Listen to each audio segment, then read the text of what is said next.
ನಮಸ್ತೆ. ವಾಸವಿ ಸಾಹಿತ್ಯ ಕಲಾವೇದಿಕೆ ಅರ್ಪಿಸುವ ಮಂದ್ರ ಕಾದಂಬರಿಯ ಕಥಾವಾಚನ. ಮನೋಹರಿ ಮತ್ತು ಮೋಹನ್ ಸಂಗೀತ ಕಾರ್ಯಕ್ರಮ, ನೃತ್ಯ ಕಾರ್ಯಕ್ರಮದಲ್ಲಿ ನೃತ್ಯವನ್ನು ಮರೆತು ಮೋಹನ್ ಹಾಡಿದಾಗ ರಾಸ್ಕಲ್ ಅಂತ ಅವನಿಗೆ ಹೊಡೆದು, ಇವನು ಕೋಪದಲ್ಲಿ ಹೊಡೆದಾಗ ಅವನು ಹೊಡೆದು ಮನೋಹರಿ ದಾಸ್ನ ಬಿಟ್ಟು ಬಾಂಬೆಗೆ ಮತ್ತೆ ಮುಂಬೈಗೆ ಬರ್ತಾನೆ. ಆ ಭಾಗವನ್ನು ಕೇಳಿದ್ವಿ. ಮುಂದಿನ ಭಾಗ ಅಧ್ಯಾಯ 9. ಇಡೀ ರಾತ್ರಿ ನಿದ್ದೆ ಬರಲಿಲ್ಲ. ಹೊಡೆದು ದಬ್ಬಬಾರದಿತ್ತು ಅನ್ನಿಸಿತು. ಅವನೇಕೆ ಮೊದಲು ಹೊಡೆದ? ಪ್ರದರ್ಶನ ಕೆಡಿಸುವಂತೆ ಹಾಡಿದ್ದಕ್ಕೆ ಕೇಳಬಾರದಾಗಿತ್ತೆ? ಶಿಸ್ತು ಇಲ್ಲದಿದ್ದರೆ ಇಡೀ ತಂಡದ ಕೆಲಸ ನಡೆಸೋದು ಹೇಗೆ? ಈ ನೃತ್ಯ ರಚನೆಯನ್ನು ಕೆಡಿಸೋದಲ್ಲದೆ ಬೇರೆ ಕಾರಣ ಏನಿತ್ತು? ಮತ್ಸರ. ಕಾರ್ತಿಕ ಬಂದ ಮೇಲೆ ಆಗಾಗ ಮೌನ ಮುನಿಸು. ಕ್ರಮೇಣ ಹೊಂದಿಕೋತಾನೆ ಅಂದುಕೊಂಡಿದ್ರೆ ಒಳಗೆ ಸಂಚು ಹೂಡಿದ್ದ ರಾಸ್ಕಲ್. ಬಾಯ್ಬಿಟ್ಟು ಹೇಳಬೇಕಾಗಿತ್ತು ಧೈರ್ಯವಿದ್ದಿದ್ದರೆ. ಎಷ್ಟು ಹೊರಳಾಡಿದರೂ ನಿದ್ದೆ ಬರ್ತಿಲ್ಲ. ತಾನೊಬ್ಬಳೇ, ಯಾರಿಗೂ ಅನುಮಾನ ಬರೋದು ಬೇಡ ಅಂತ ಕಾರ್ತಿಕನನ್ನು ಅವರ ಜೊತೆಯಲ್ಲಿ ಆ ಹೋಟೆಲಲ್ಲಿ ಇಳಿಸಿದ್ದೀನಿ. ಅವರ ಜೊತೆಯೇ ಸದಾ ಕ್ಲಾಸ್ ಸ್ಲೀಪರ್ನಲ್ಲಿ ಪ್ರಯಾಣ ಮಾಡಿಸಿದ್ದೀನಿ. ಇವನಿಗೆ ಅನುಮಾನ ಬರುವ ಕಾರಣವೇ ಇಲ್ಲದಂತೆ ನಡ್ಕೊಂಡಿದ್ದೀನಿ. ಆದರೂ ಯಾಕೆ ಹೀಗೆ ಮಾಡಿದ? ತಾನು ಎಷ್ಟಾದರೂ ಗಾಯಕ, ಒಂದು ಬದಿಯಲ್ಲಿ ಇತರ ಮೂವರ ಜೊತೆಗೆ ಕೂತು ಹಾಡೋನು. ಕಾರ್ತಿಕ ರಂಗದ ಮೇಲೆ ಮಿಂಚುವ ನರ್ತಕ. ನನ್ನ ಜೊತೆಯಾಗಿ ಕುಣಿತ ಚಕ್ಕರದಾರ ಪರನ್ ತೆಗಿತಾ ಸಭಿಕರ ಚಪ್ಪಾಳೆ ಗಿಟ್ಟಿಸೋನು. ರಾಧೆಯ ಪ್ರೇಮವನ್ನು ಸೆಳೆಯುವ ಕೃಷ್ಣ. ಸಂಗೀತಗಾರರಿಗೆ ಯಾವತ್ತೂ ಹೊಟ್ಟೆ ಕಿಚ್ಚು, ಕೀಳು ಭಾವನೆ ಎಂಬ ಕಾರಣ ಕಂಡಿತು. ಮನಸ್ಸು ಸ್ವಲ್ಪ ಸಮಾಧಾನಕ್ಕೆ ಬಂತು. ಒಡೆಯುವ ನೂಕುವ ಮಟ್ಟಕ್ಕೆ ಹೋಗಬಾರದಾಗಿತ್ತು. ಆದರೆ ಹಾಗೆ ಮಾಡಿಸಿದೋನು ಅವನೇ. ಬೆಳಿಗ್ಗೆ ಆಗೋಲ್ಲ. ದಿಲ್ಲಿಗೆ ಹೋದ್ಮೇಲೆ ತಾಳ್ಮೆಯಿಂದ, ಆದರೆ ಬಿಗಿ ಬಿಡದೆ ಅವನ ತಪ್ಪನ್ನು ಬಿಡಿಸಿ ಹೇಳಿ ಮನದಟ್ಟು ಮಾಡಿ ಮತ್ತೆ ಹಾಗೆ ಮಾಡದ ಹಾಗೆ ದಾರಿಗೆ ತರಬೇಕು. ಯಜಮಾಂತಿಯ ಮೇಲೆ ಕೈ ಎತ್ತದ ಹಾಗೆ ಬಿಗಿ ಮಾಡಬೇಕು ಎಂದುಕೊಂಡಳು. ಒಂದು ಪೆಗ್ ವಿಸ್ಕಿ ಕಾರ್ಯಕ್ರಮ ಮುಗಿದ ಮೇಲೆ ತಗೊಂಡಿದ್ದರೆ ಇಂಥವೆಲ್ಲ ಹಳ್ಳ ದಿಣ್ಣೆಗಳು ಸಮಮಟ್ಟ ಕೊಂಡು ನಿದ್ದೆ ಬರ್ತಿತ್ತು. ನನಗೆ ಒಂದೇ ಪೆಗ್ ಸಾಕು, ಯಾವತ್ತೂ ಮೀರಿಲ್ಲ ಎಂಬ ನೆನಪಾಯಿತು. ಹೀಗೆ 2 ಗಂಟೆ. ಹೋಟೆಲ್ನ ಬಾರ್ ಮುಚ್ಚಿರುತ್ತೆ ಎಂದುಕೊಂಡಳು. ಕಾರ್ತಿಕ ಮಲಗಿರ್ತಾನೆ. ಇಲ್ಲ, ನನ್ನಂತೆಯೇ ಎಚ್ಚರವಾಗಿ ಹೊರಳಾಡ್ತಿರ್ತಾನೆ. ಕಣ್ಣುಗಳಲ್ಲಿ ಅದೆಷ್ಟು ಸ್ನಿಗ್ಧ ಪ್ರೇಮ ತುಂಬಿ ತುಳುಕಿಸ್ತಾನೆ. ಮನೋಹರಿಜಿ, ಶೃಂಗಾರದ ಅಭಿನಯವನ್ನು ನಿಮ್ಮಿಂದ ಕಲಿತೆ. ನನ್ನ ಗುರು ಎಷ್ಟು ಹೇಳಿಕೊಟ್ಟಿದ್ದರೂ ಕಾಯ್ದೆಯಂತೆ ಕಣ್ಣು ಹುಬ್ಬು ಆಡಿಸ್ತಿದ್ದೆ ಅಂದನಲ್ಲ. ಅವನ ಜೀವನದಲ್ಲಿ ಇಂತಹ ಗಾಢ ಪ್ರೇಮದ ಅನುಭವ ಎಂದೂ ಆಗಿರಲಿಲ್ಲವಂತೆ. ಪ್ರಣಯೋತ್ಕಟವಾದಾಗ ತನಗೆ ತಾನೇ ಹುಟ್ಟುವ ಕವಿತೆಯ ಮಾತುಗಳಲ್ಲಿ ನಿಜವಾಗಿಯೂ ಪ್ರೀತಿಯಲ್ಲಿ ಮುಳುಗಿದ್ದಾನೆ. ಮನೋಹರಿದಾಸ್ ಕಾರ್ತಿಕ ರಾಮರ ಜೋಡಿ ಭಾರತೀಯ ನರ್ತನ ಜಗತ್ತಿನಲ್ಲೇ ಅದ್ವಿತೀಯವಾಗಬೇಕು. ಅವನಂತೆ ಕೃಷ್ಣ, ನನ್ನಂತೆ ರಾಧೆ ಯಾರೂ ಮಾಡಿರಬಾರದು. ಅವನನ್ನು ತಯಾರು ಮಾಡ್ತೀನಿ. ಅವನ ಜಯಪುರದ ಪಾದ ಪರಿಣತಿಗೆ ನನ್ನ ಲಕ್ನೋದ ಭಾವ ಪರಿಣತಿ ಬೆರೆಸಿ ರಸ ಪೂರ್ತಿ ಮಾಡ್ತೀನಿ. ಪ್ರೇಮದ ಗುಣವೇ ಗುಣಾತ್ಮಕವಾಗಿ ಮೇಲೆತ್ತುವುದು. ಕಾರ್ತಿಕ್, ನೀನು ಚಿಕ್ಕೋನು ಅಂತ ಸಂಕೋಚ ಬೇಡ. ಹದಿಹರೆಯದ ಕೃಷ್ಣನಿಗಿಂತ ರಾಧೆ ಎಷ್ಟು ದೊಡ್ಡವಳು? ಎಷ್ಟು? ನನಗೂ ನಿನಗೂ ಇರುವ ಹಾಗೆ ಕನಿಷ್ಠ 10 ವರ್ಷ. ಆದರೂ ಕೃಷ್ಣ ತಾನು ಕಿರಿಯ ಅನ್ನುವ ಸಂಕೋಚವಿಲ್ಲದೆ, ಅಜ್ಞತೆಯ ಮುಗ್ಗರಿಕೆ ಇಲ್ಲದೆ, ಪ್ರಣಯ ಕದನದಲ್ಲಿ ಮುನ್ನುಗ್ಗಿ ಮೇಲೆ ಬಿದ್ದು ಹಿಗ್ಗಾಮುಗ್ಗಾಗಿಸಿ ಸೋಲಿಸಿ ಬಳಲಿಸುತ್ತಿರಲಿಲ್ಲವೇ? ನೀನಿನ್ನು ಸಂಕೋಚವನ್ನು ಕಳೆದು ವಿಜೃಂಭಿಸಬೇಕು. ಮೋಹನ್ಲಾಲ ನಡುವೆ ಬಂದು ಬಿಟ್ಟಾನು ಎನ್ನುವ ಅಂಜಿಕೆಯೇ ಇಲ್ಲ. ನಾನು ನೀನು 2 ದಿನವಾದರೂ ಪ್ರತ್ಯೇಕವಾಗಿ ಬೇರೊಂದು ಊರಿಗೆ ಹೋಗಬೇಕು, ಅಥವಾ ದಿಲ್ಲಿಯಲ್ಲೇ ಒಂದು ಹೋಟೆಲ್ನಲ್ಲಿ ಇರಬೇಕು. ಈ ಮೋಹನ್ಲಾಲ್ಗೆ ಸ್ವಂತ ಊರಿಲ್ಲ, ಮನೆಯಿಲ್ಲ. ಅವನು ಎಲ್ಲಿಯೂ ಹೋಗೋಲ್ಲ. ಆತಂಕವಿಲ್ಲದ ವಾತಾವರಣದಲ್ಲಾದರೆ ನೀನು ಸದಾ ವಿಜೃಂಭಿಸುವ ಶೃಂಗಾರ ವೀರನಾಗ್ತೀಯ. ಕೃಷ್ಣನ ಮೇಲಿರುವಷ್ಟೇ ಭಕ್ತಿಯಿಂದ ನಾನು ನಿನ್ನ ದಾಸಿ ಆಗ್ತೀನಿ. ಕಾರ್ತಿಕ್, ತಂಡದ ಒಡತಿ ನಾನು. ತಂಡದಲ್ಲಿ ನಾನು ಹೇಳಿದ ಹಾಗೆ ನೀನು ಕೇಳಿದರೂ ಶೃಂಗಾರದ ಏಕಾಂತತೆಯಲ್ಲಿ ನಾನು ನಿನ್ನ ದಾಸಿ. ಮೀರಾ ದಾಸಿಯಲ್ಲ, ರಾಧಾ ದಾಸಿ. ಹವಾನಿಯಂತ್ರಕ ಜೀಂಗುಡಿತ ಕಿಟಕಿಗೆ ಎಳೆದಿರುವ ದಪ್ಪ ಕಪ್ಪು ತೆರೆಯಲ್ಲಿ ಹೊರಗೆ ಕೂಗುವ ಕಾಕ ಸದ್ದಾಗಲಿ ಚಿಲಿಪಿಲಿಯಾಗಲಿ ಕೇಳುವುದಿಲ್ಲ. ಬೆಳಕು ಪ್ರವೇಶಿಸುವುದಿಲ್ಲ ಎಂಬ ಅರಿವಾದಾಗ ಮುಸುಕನ್ನು ಸರಿಸಿ ಬೆಡ್ ಸ್ವಿಚ್ ಒತ್ತಿ ನೋಡಿದಳು. ಎದುರಿನ ಗೋಡೆಯ ಮೇಲೆ ನಿಶಬ್ದವಾಗಿ ಚಲಿಸುವ ಗಡಿಯಾರ 6:15 ತೋರಿಸುತ್ತಿತ್ತು. ಬಾಪ್ರೇ ಎಂದು ಸರಕನೆದ್ದು ಕುಳಿತಳು. ಅವರೆಲ್ಲ 8 ಗಂಟೆಯ ಗಾಡಿಗೆ ಹೋಗಬೇಕು. ನಾನು ಹೋಗಿ ಎಲ್ಲರೂ ಗಾಡಿ ಹತ್ತಿದರೆ ಎಂದು ವಿಚಾರಿಸಿ ಸರಸರನೆ ಹೋಗಿ ಹಲ್ಲು ತಿಕ್ಕತೊಡಗಿದಳು. ಎಲ್ಲರೂ ಎದ್ದು ಸಿದ್ಧರಾಗಿ ತಮ್ಮ ತಮ್ಮ ಚೀಲ ಸಾಮಾನುಗಳನ್ನು ಕಟ್ಟಿ. ಶೀಲಾ ಸೋಮಾರಿ, ಮರೆತು ಬಿಡ್ತಾಳೆ. ಮುಖ ತೊಳೆದು ಸಲ್ವಾರ್ ಕಮೀಸ್ ಹಾಕಿಕೊಂಡು ಚೀಲ ಹಿಡಿದು ಲಿಫ್ಟ್ ಹೊಕ್ಕು ಕೆಳಗೆ ಬಂದರೆ ಕಾರ್ಯವಾಹ ಕಾಯುತ್ತಿದ್ದಾನೆ. ಇನ್ನರ್ಧ ಗಂಟೆಯಲ್ಲಿ ಅವರೆಲ್ಲ ಸ್ಟೇಷನ್ ತಲುಪ್ತಾರೆ. ನಿಮ್ಮನ್ನು ಬೇಕಾದರೆ ಆ ಹೋಟೆಲ್ಗೆ ಕರ್ಕೊಂಡು ಹೋಗ್ತೀನಿ ಎಂದ. ಕಾರಿನಲ್ಲಿ ಕೂತು ಹೋಗುವಾಗ ಸಹಸ್ರ ಗೋಪಿಯರು ಕೃಷ್ಣನನ್ನು ಪ್ರೇಮಿಸುತ್ತಿದ್ದರು, ಆರಾಧಿಸುತ್ತಿದ್ದರು. ನನ್ನನ್ನು ಅಲಕ್ಷಿಸಿ ಅವಳಲ್ಲಿ ಮುಳುಗಿದ್ದಾನೆ ಎನ್ನುವ ಕುದಿತವಿರ್ತಿತ್ತೇ ಹೊರತು ಬೇರೆಯವಳನ್ನು ಪ್ರೀತಿಸಬಾರದು ಎನ್ನುವ ಆಗ್ರಹವಿರ್ತಿರಲಿಲ್ಲ. 2, 3, 4 ಹೆಂಡರಿರುವ ಗಂಡಂದಿರು ಇರ್ತಿರ್ಲಿಲ್ವೇ? ಒಬ್ಬ ಹೆಂಗಸಿಗೆ 2 ಪ್ರೇಮಿಗಳಿರಬಾರದೆ? ಇಬ್ಬರನ್ನು ಭಾವಸಂತೃಪ್ತಿ ಕಾಯಸಂತೃಪ್ತಿಗಳಿಂದ ತಣಿಸುವ ಶಕ್ತಿ ಇದ್ದರೆ ಅವರಿಬ್ಬರು ಏಕೆ ಸಾಮರಸ್ಯದಿಂದ ನಡ್ಕೋಬಾರದು? ಅವನ ಗಾಯನ ಇವನ ನರ್ತನ ಇಬ್ಬರೂ ಏಕೆ ನನಗೆ ಜೋಡಿಯಾಗಬಾರದು ಎನ್ನುವ ಆಲೋಚನೆ ಬಂತು. ಅದೇ ಮನಸ್ಸನ್ನು ಹಿಡಿದು ಬಿಟ್ಟಿತು. ಸೆಟ್ಟಿನಿಂದ ಹೊಡೆದೆ, ಅವನು ಹೊಡೆದದ್ದರಿಂದ ಹೊಡೆದೆ. ಅದು ಸಂಚಾರಿ ಕ್ರಿಯೆ. ಈ ಸಂಚಾರಿ ಕ್ರಿಯೆ ಧ್ವನಿಸೋದು ಪ್ರೇಮವನ್ನೇ. ನಾನೂ ಅವನನ್ನು ಪ್ರೀತಿಸ್ತೀನಿ, ಅಲಕ್ಷಿಸೋದಿಲ್ಲ. ಬರಸಾತಿಗೆ ಹೋಗೋದು ನಿಲ್ಲಿಸಿಲ್ಲ. ಆರಂಭದ ವಾರ ತಿಂಗಳುಗಳ ವಿಜೃಂಭಣೆ ಇಳಿದಿದ್ದರೂ ನನ್ನ ಪ್ರೇಮ ಶಾಂತವಾಗಿ ಹರಿತಲೇ ಇದೆ. ಇದನ್ನು ಅವನಿಗೆ ಬಿಡಿಸಿ ಹೇಳಬೇಕು. ಎಲ್ಲರ ಎದುರಿಗೆ ಅವನ ಕೈ ಹಿಡಿದು ಸಾರಿ ಅನ್ಬೇಕು. ನಾಳೆ ಬೆಳಿಗ್ಗೆ ಅವನು ದಿಲ್ಲಿ ತಲುಪಿದ ತಕ್ಷಣ ಬರಸಾತಿ ಮನೆಯ ಬಾಗಿಲು ಮುಚ್ಚಿ ತೋಳಿನಲ್ಲಿ ಬಂಧಿಸಿ ಕಾರ್ತಿಕನನ್ನು ಗೆಳೆಯನನ್ನಾಗಿ ಸ್ವೀಕರಿಸುವಂತ ಬೇಡ್ಕೋಬೇಕು ಎಂಬ ಆಲೋಚನೆ ಮೂಡಿತು. ಲಾಂಚಿನ ಕೆಳಭಾಗದಲ್ಲಿ ಎಲ್ಲರೂ ತಮ್ಮ ತಮ್ಮ ಚೀಲ ಪೆಟ್ಟಿಗೆಗಳೊಡನೆ ನಿಂತಿದ್ದರು. ಅವಳ ಕಣ್ಣು ಒಂದು ಹೊಳಪಿನಲ್ಲಿ ಸರ್ವೇಕ್ಷಣ ಮಾಡಿತು. ಅವನು ಇಲ್ಲ, ನಾಚಿಕೆಯಿಂದ ಮರೆಯಲಿದ್ದಾನೆ, ಅಥವಾ ಮೊದಲೇ ಸ್ಟೇಷನ್ಗೆ ಹೋಗಿದ್ದಾನೆ ಎಂಬ ಉತ್ತರ ತಕ್ಷಣ ಹೊಳೆಯಿತು. ಶೀಲಾ ಹತ್ತಿರ ಬಂದು, ದೀದಿ ಒಂದು ನಿಮಿಷ ಈ ಕಡೆ ಬನ್ನಿ, ತುಸು ದೂರ ಕರೆದೊಯ್ದು, ಮಾಸ್ತರ್ಜಿ ನಿನ್ನೆ ರಾತ್ರಿ ನಾವುಗಳು ಬರುವುದರೊಳಗೆ ತಮ್ಮ ಚೀಲ ತಗೊಂಡು ಲಾಜಿನಿಂದ ಹೋದರಂತೆ. ಕೌಂಟರ್ನವರು ಈಗ ಬೆಳಿಗ್ಗೆ ಹೇಳಿದರು. ಮನೋಹರಿಯ ಮೈ ಒಳಗೆ ಕಂಪನವಾಯಿತು. ನಾನು ಎಲ್ಲರೆದುರಿಗೂ ಕೈ ಹಿಡಿದು ಸಾರಿ ಎನ್ನುವ ಉದಾರ ತೀರ್ಮಾನ ಮಾಡಿಕೊಂಡು ಬಂದರೆ ಇವನು ಹೀನ ಕೆಲಸ ಮಾಡಿದ್ದಾನೆ ಎಂದುಕೊಂಡಳು. ಶೀಲಾಳಿಗೆ ಸುಮ್ಮನೆ ಎಂದಳು. ಆದರೆ ಅವಳೆದುರಿಗೆ ತನ್ನ ಧಿಕ್ಕಾರವಾಗಿದೆ ಎಂಬ ಅರಿವಾಗಿ ಮತ್ತೆ ಏನಾದರೂ ಹೇಳಬೇಕೆನಿಸ್ತು. 2 ನಿಮಿಷದ ನಂತರ ಬೇರೆ ಎಲ್ಲೋ ಹೋಗಿರ್ಬೋದು, ಅವರ ಟಿಕೆಟು ಈ ಗಾಡಿಗೆ ಇದೆ, ಸ್ಟೇಷನ್ಗೆ ಬಂದಿರ್ತಾರೆ, ಮತ್ತೆಲ್ಲಿ ಹೋದಾರು ಎಂದಳು. 4 ಹುಡುಗಿಯರು ಜೊತೆಗೆ 4 ಗಂಡಸರು. ಸಾರಂಗಿಯ ಸಿರಾಜುದ್ದೀನ್, ಸಿತಾರಿನ ಸರಫರಾಜ್ 24-25ರವರು. ಕಾರ್ತಿಕನಿಗೆ 30 ಕೃಷ್ಣನ ಪಾತ್ರದ ಕಳೆ ಇರುವವನು. ತಬಲಾದ ಜಯಸ್ವಾಲರೇ ಇದ್ದದ್ರಲ್ಲಿ ಹಿರಿಯರು 38. ಅವ್ರನ್ನ ಇತ್ತ ಕರೆದು ಹೇಳಿದಳು, ಮೋಹನ್ ಲಾಲ್ಜಿ ಸ್ಟೇಷನ್ನಲ್ಲಿ ನಿಮ್ಮನ್ನು ಸೇರ್ಕೋಬಹುದು.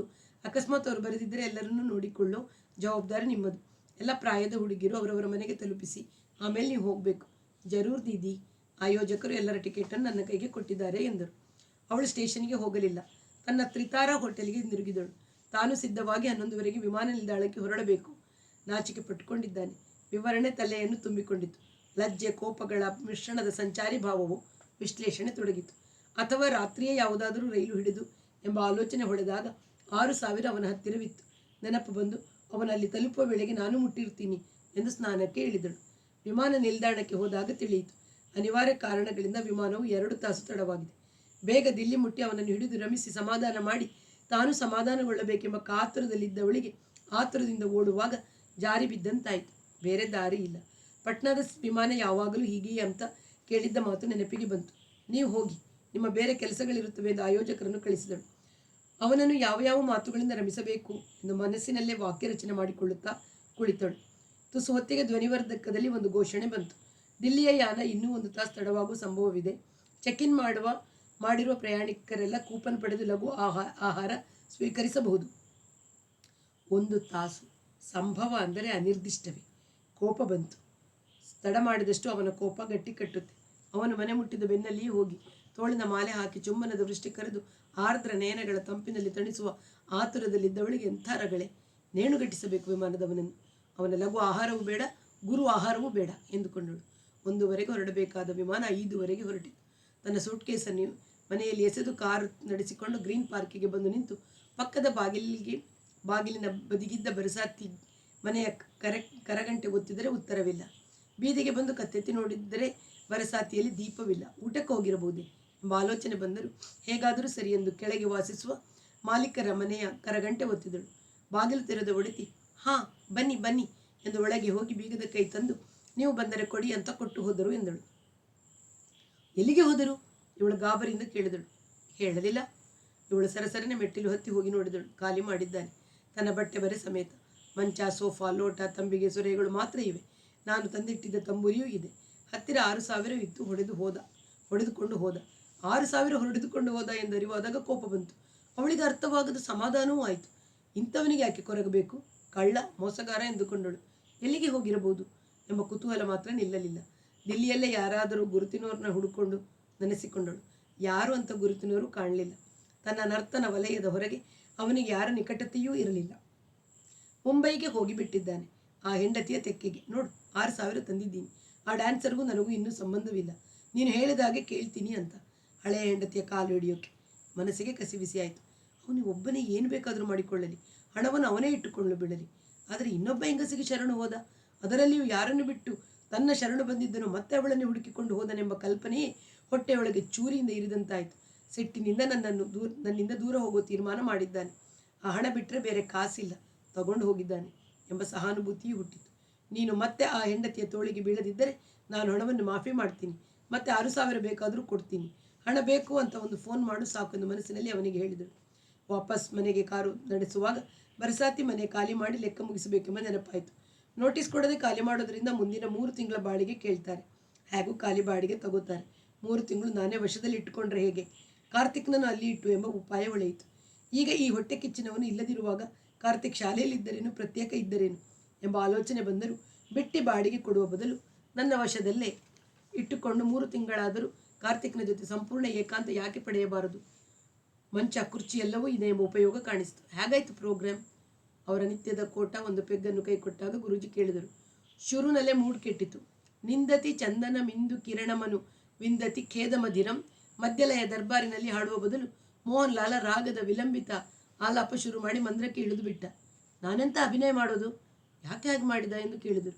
ಹೊಟ್ಟೆ ಕಿಚ್ಚು ಎಂದವಳು. ಅವರು ಯಾಕೆ ಹೊಟ್ಟೆ ಕಿಚ್ಚು ಎಂಬ ಪ್ರಶ್ನೆ ಕೇಳಿದರೆ ಕಾರ್ತಿಕನ ಹಿನ್ನೆಲೆಯನ್ನು ಹೇಳಬೇಕಾಗುತ್ತೆ ಅಥವಾ ಅನಾವಶ್ಯಕ ಮಾಹಿತಿ ಕೊಡಬೇಕಾಗುತ್ತೆ ಎಂಬ ಎಚ್ಚರ ಮೂಡಿ, ಸಂಗೀತಗಾರರಿಗಿರುತ್ತಲ್ಲ ದುರಾಸೆ, ತಾವು ಕೇಳಿದಷ್ಟು ಹಣ ಕೊಡದೆ ಇದ್ದರೆ ಪ್ರೋಗ್ರಾಮ್ ಕೆಡಿಸೋದು ಎಂದಳು. ಅವರು ಮಾತನಾಡಲಿಲ್ಲ. ಕೈಗೆ ಬಂದ ಲೋಟವನ್ನು ಹೀರತೊಡಗಿದರು. ಅವಳು ಹೋಗಿ ಬಟ್ಟೆ ಬದಲಿಸಿ ಅಡಿಗೆಯನ್ನು ಬಿಸಿ ಮಾಡಿ ಟೇಬಲ್ ಮೇಲೆ ಇಟ್ಟು ಅವರನ್ನು ಕೂಗಿದಳು. ಊಟ ಮಾಡುವಾಗ ಅವರು ತಾವಾಗಿಯೇ ಹೇಳಿದರು, ಅವನನ್ನು ನೋಡಿದರೆ ಹಣಕ್ಕಾಗಿ ಪ್ರೋಗ್ರಾಮ್ ಕೆಡಿಸೋ ಜಾತಿ ಅಲ್ಲ ಅನಿಸುತ್ತೆ. ಹೇಗೆ ಹಂಗಂತೀರಿ? ಅವನು ಪಕ್ಷ ವಹಿಸೋ ಮಾತಲ್ಲ, ಅವನ ಸ್ವಭಾವ ನನಗೆ ಅನ್ನಿಸೋದ್ರ ಮೇಲೆ ಹಾಗಂದೆ. ಶುದ್ಧ ಸಂಗೀತಗಾರನ ನೇಮಿಸಿಕೊಂಡ್ರೆ ಹಾಗೆಯೇ. ಅವರ ಲಹರಿ ಯಾವತ್ತೂ ಆಲಾಪ, ಸ್ವರ ವಿಸ್ತಾರದ ಕಡೆಗೆ. ಲಯವನ್ನು ನಿಧಾನ ಮಾಡಿ ತಾಳವನ್ನು ನಿಷ್ಕ್ರಿಯ ಮಾಡಿಬಿಡ್ತಾರೆ. ಅವಳು ಮಾತನಾಡಲಿಲ್ಲ. ಮಾತನಾಡಿದಷ್ಟು ಹೆಚ್ಚಿನ ವಿವರ ಹೇಳಬೇಕಾಗುತ್ತೆ. ಕಾರ್ತಿಕನ ಬಗೆಗೆ ಹೆಚ್ಚು ತಿಳಿಸಬಾರದು ಎಂದುಕೊಂಡಳು. ರಾತ್ರಿ ಮಲಗಿದಾಗ ಅವರಿಗೆ ನಿದ್ರೆ ಬಂತು. ಹಲ್ಲಿಲ್ಲದೆ ಆಕಾರಗೆಟ್ಟ ತುಟಿಯಿಂದ ಆಕಾರಗೆಟ್ಟ ಸಪ್ಪಳ ಮಾಡುತ್ತಾ ಅವರು ಗೊರಕೆ ಬಿಡಲಾರಂಭಿಸಿದರು. ಅದು ಅಭ್ಯಾಸವಾಗಿದ್ದ ಅಡ್ಡಿಯಾಗಿದ್ದರೂ ಈ ದಿನ ಅದೇ ದೊಡ್ಡ ಅಡಚಣೆಯಾಯಿತು. ಎಷ್ಟೋ ಹೊತ್ತು ಹೊರಲಾಡಿದ ಮೇಲೆ ಸ್ವಲ್ಪ ಗೊರಕೆ ನಿಲ್ಲಿಸಿ ಎಂದು ಅವರ ಭುಜ ಅಲುಗಿಸಬೇಕೆನ್ನುವ ಮನಸ್ಸಾಯಿತು. ಆದರೆ ಅವರ ನಿದ್ರೆ ಹಾಳು ಮಾಡುವ ಮನಸ್ಸಾಗಲಿಲ್ಲ. ಮಂಚದಿಂದ ಕೆಳಗಿಳಿದು ಮೆಟ್ಟಿಲು ಹತ್ತಿ ಮಹಡಿಯ ಕೋಣೆಗೆ ಹೋಗಿ ಮಲಗಿದಳು. ನಿಶ್ಶಬ್ದವಿತ್ತು. ಇನ್ನೇನು ನಿದ್ರೆ ಬರುತ್ತೆ ಎಂಬಷ್ಟರಲ್ಲಿ ಮೊದಲ ದಿನ ಅವನು ಭಾಗ್ಯಶ್ರೀ ಹಾಡಿ ನಾನು ಗುರೂಜಿ ಇಬ್ಬರು ನರ್ತಿಸಿದ ರಾತ್ರಿ ಗುರೂಜಿ 3 ಪೆಗ್ ಕುಳಿದು ಗಾಢ ನಿದ್ರೆಗೆ ಇಳಿದಾಗ ತಾನು ನಿಶ್ಶಬ್ದವಾಗಿ ಮೆಟ್ಟಿಲು ಹತ್ತಿ ಇದೇ ಹಾಸಿಗೆಯ ಮೇಲೆ ಬಂದು ಅವನನ್ನು ಸೇರಿದ ನೆನಪು ತುಂಬಿ ಬಂತು. 3.5 ವರ್ಷವಾಯಿತಲ್ಲಯೇ ವಲ್ಲವೇ, ಎಲ್ಲಿಗೆ ಹೋಯಿತು ಆ ಉತ್ಕಟತೆ ಎಂಬ ಹುಡುಕಾಟ ತೊಡಗಿತು. ಕಾರ್ತಿಕ ಬಂದ ಮೇಲೆ ಇಳಿದು ಹೋಯಿತೆ ಎಂಬ ನೆನಪನ್ನು ಕೆದಕಿಕೊಂಡಳು. ಇಲ್ಲ, ಅದಕ್ಕೆ ಮೊದಲೇ ತಣ್ಣಗಾಗುತ್ತಿತ್ತು. ಕಾರ್ತಿಕ ಬಂದ ಮೇಲೆ ಮತ್ತೆ ಬೆಚ್ಚಗಾಯಿತು, ಬಿಸಿ ಏರಿತು ಎನ್ನಿಸಿತು. ಕಾರ್ತಿಕ, ಈಗ ನೀನು ಇಲ್ಲಿರಬೇಕಿತ್ತು ನನ್ನ ತೋಳಿನಲ್ಲಿ, ನನ್ನ ವಿಫಲತೆಯನ್ನು ಶಮನಗೊಳಿಸುತ್ತಾ. ನಾನೊಬ್ಬಳೇ ಇಲ್ಲಿ, ನೀನೊಬ್ಬನೇ ಅಲ್ಲಿ. ಯಾವ ಸಾರ್ಥಕಕ್ಕೆ ಈ ಒಂಟಿತನ? 8 ದಿನವಾಯಿತು ನಿನ್ನನ್ನು ಏಕಾಂತದಲ್ಲಿ ಸಂಧಿಸಿ. ಬೆಳಗು ಮಧ್ಯಾಹ್ನವೆಲ್ಲ ತಾಲೀಮು, ಸಂಜೆ ಪಾಠಗಳು, 7:30 ಮೇಲೆ ಬರಸಾತಿಯವನು ಬಂದಾನೆಂಬ ಆತಂಕ. ನಾಳೆ ಮಧ್ಯಾಹ್ನ ಪೂರ್ತಿ ನಮ್ಮದಾಗಬೇಕು. ಬರಸಾತಿ ಮನೆಗೆ ಬಿಟ್ಟು ಬಾಡಿಗೆ ಕೊಡುವ ಖೇದವೂ ಬೇಡ ಎಂದು ಸಮಾಧಾನ ತಂದುಕೊಳ್ಳುವಾಗ ಅವನಿಗೆ ನಿಜವಾಗಿಯೂ ವಿಲಂಬಿತ ಆಲಾಪದ ಲಹರಿ ಬಂತೆ. ನರ್ತನ ಮಾಡುವ ನನ್ನ ಚಲನೆಯನ್ನು ನೋಡುವ ಬದಲು ಸಭೆಯ ಮುಂದಿನ ಸಾಲಿನಲ್ಲಿ ಕೂತು ಕೈಸನ್ನೆ ಮಾಡುತ್ತಿದ್ದ ಮುದುಕನನ್ನು ನೋಡುತ್ತಾ ಮಂದ್ರಕ್ಕೆ ಇಳಿಯುತ್ತಿದ್ದನಲ್ಲ, ನೆನಪು ಬಂತು. ಪ್ರೋಗ್ರಾಮ್ ಕೆಡಿಸಬೇಕೆಂದೇ ಮಾಡಲಿಲ್ಲ ಎನ್ನುವ ಯೋಚನೆ ಬಂದಾಗ ತುಸು ಹಿತವಾಯಿತು. ಹಾಗಾದರೆ ಕಾರ್ತಿಕನ ಮೇಲೆ ಹೊಟ್ಟೆ ಕಿಚ್ಚಿಲ್ಲ, ಇಬ್ಬರಿಗೂ ಗೆಳತನ ಏರ್ಪಡಿಸಬಹುದೇ ಎಂಬ ಆಶಯ ಕಿರಣ ಗೋಚರಿಸಿತು. ಆದರೆ ಬಿಟ್ಟು ಓಡಿ ಬಿಟ್ಟಿದ್ದಾನಲ್ಲ, ಎಲ್ಲಿ ಅಂತ ಹಿಡಿಯೋದು? ದುಡುಕಿ ಬಿಟ್ಟೇನೆ. ವಿದ್ಯಾರ್ಥಿನಿಯರ ಎದುರಿಗೆ ಕೋಪ ತೋರಿಸಬಾರದಿತ್ತು. ಖೇದ ಹುಟ್ಟಿತು. ಮರು ಮಧ್ಯಾಹ್ನ ಬರಸಾತಿ ಮನೆಯಲ್ಲಿ ಕಾರ್ತಿಕ್ನನ್ನು ಶಾಂತ ಸುದೀರ್ಘವಾಗಿ ಸಂಧಿಸಿ ಮಲಗಿದ್ದಾಗ ಮೋಹನ್ ಹೊರಟು ಹೋಗಿರುವುದನ್ನು ತಿಳಿಸಿದಳು.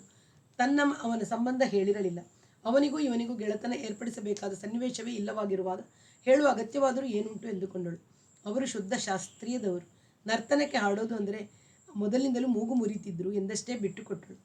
ಮನೋಹರಿಜಿ ಅವನು ಮಾತು ಶುರು ಮಾಡಿದ್ದ. ಅವಳು ಅಷ್ಟರಲ್ಲಿ ತಡೆದು, ಜಿ ಅನ್ನೋದನ್ನು ಬಿಟ್ಟು ಬಿಡೋ ಯಾರ್ ಅಂತ ಹೇಳಲಿಲ್ವೇನೋ ಎಂದಳು. ಮೊದಲು ಅವನು ಇತರ ಹಿರಿಯ ವಿದ್ಯಾರ್ಥಿಗಳಂತೆ ದೀದಿ ಅನ್ನುತ್ತಿದ್ದ.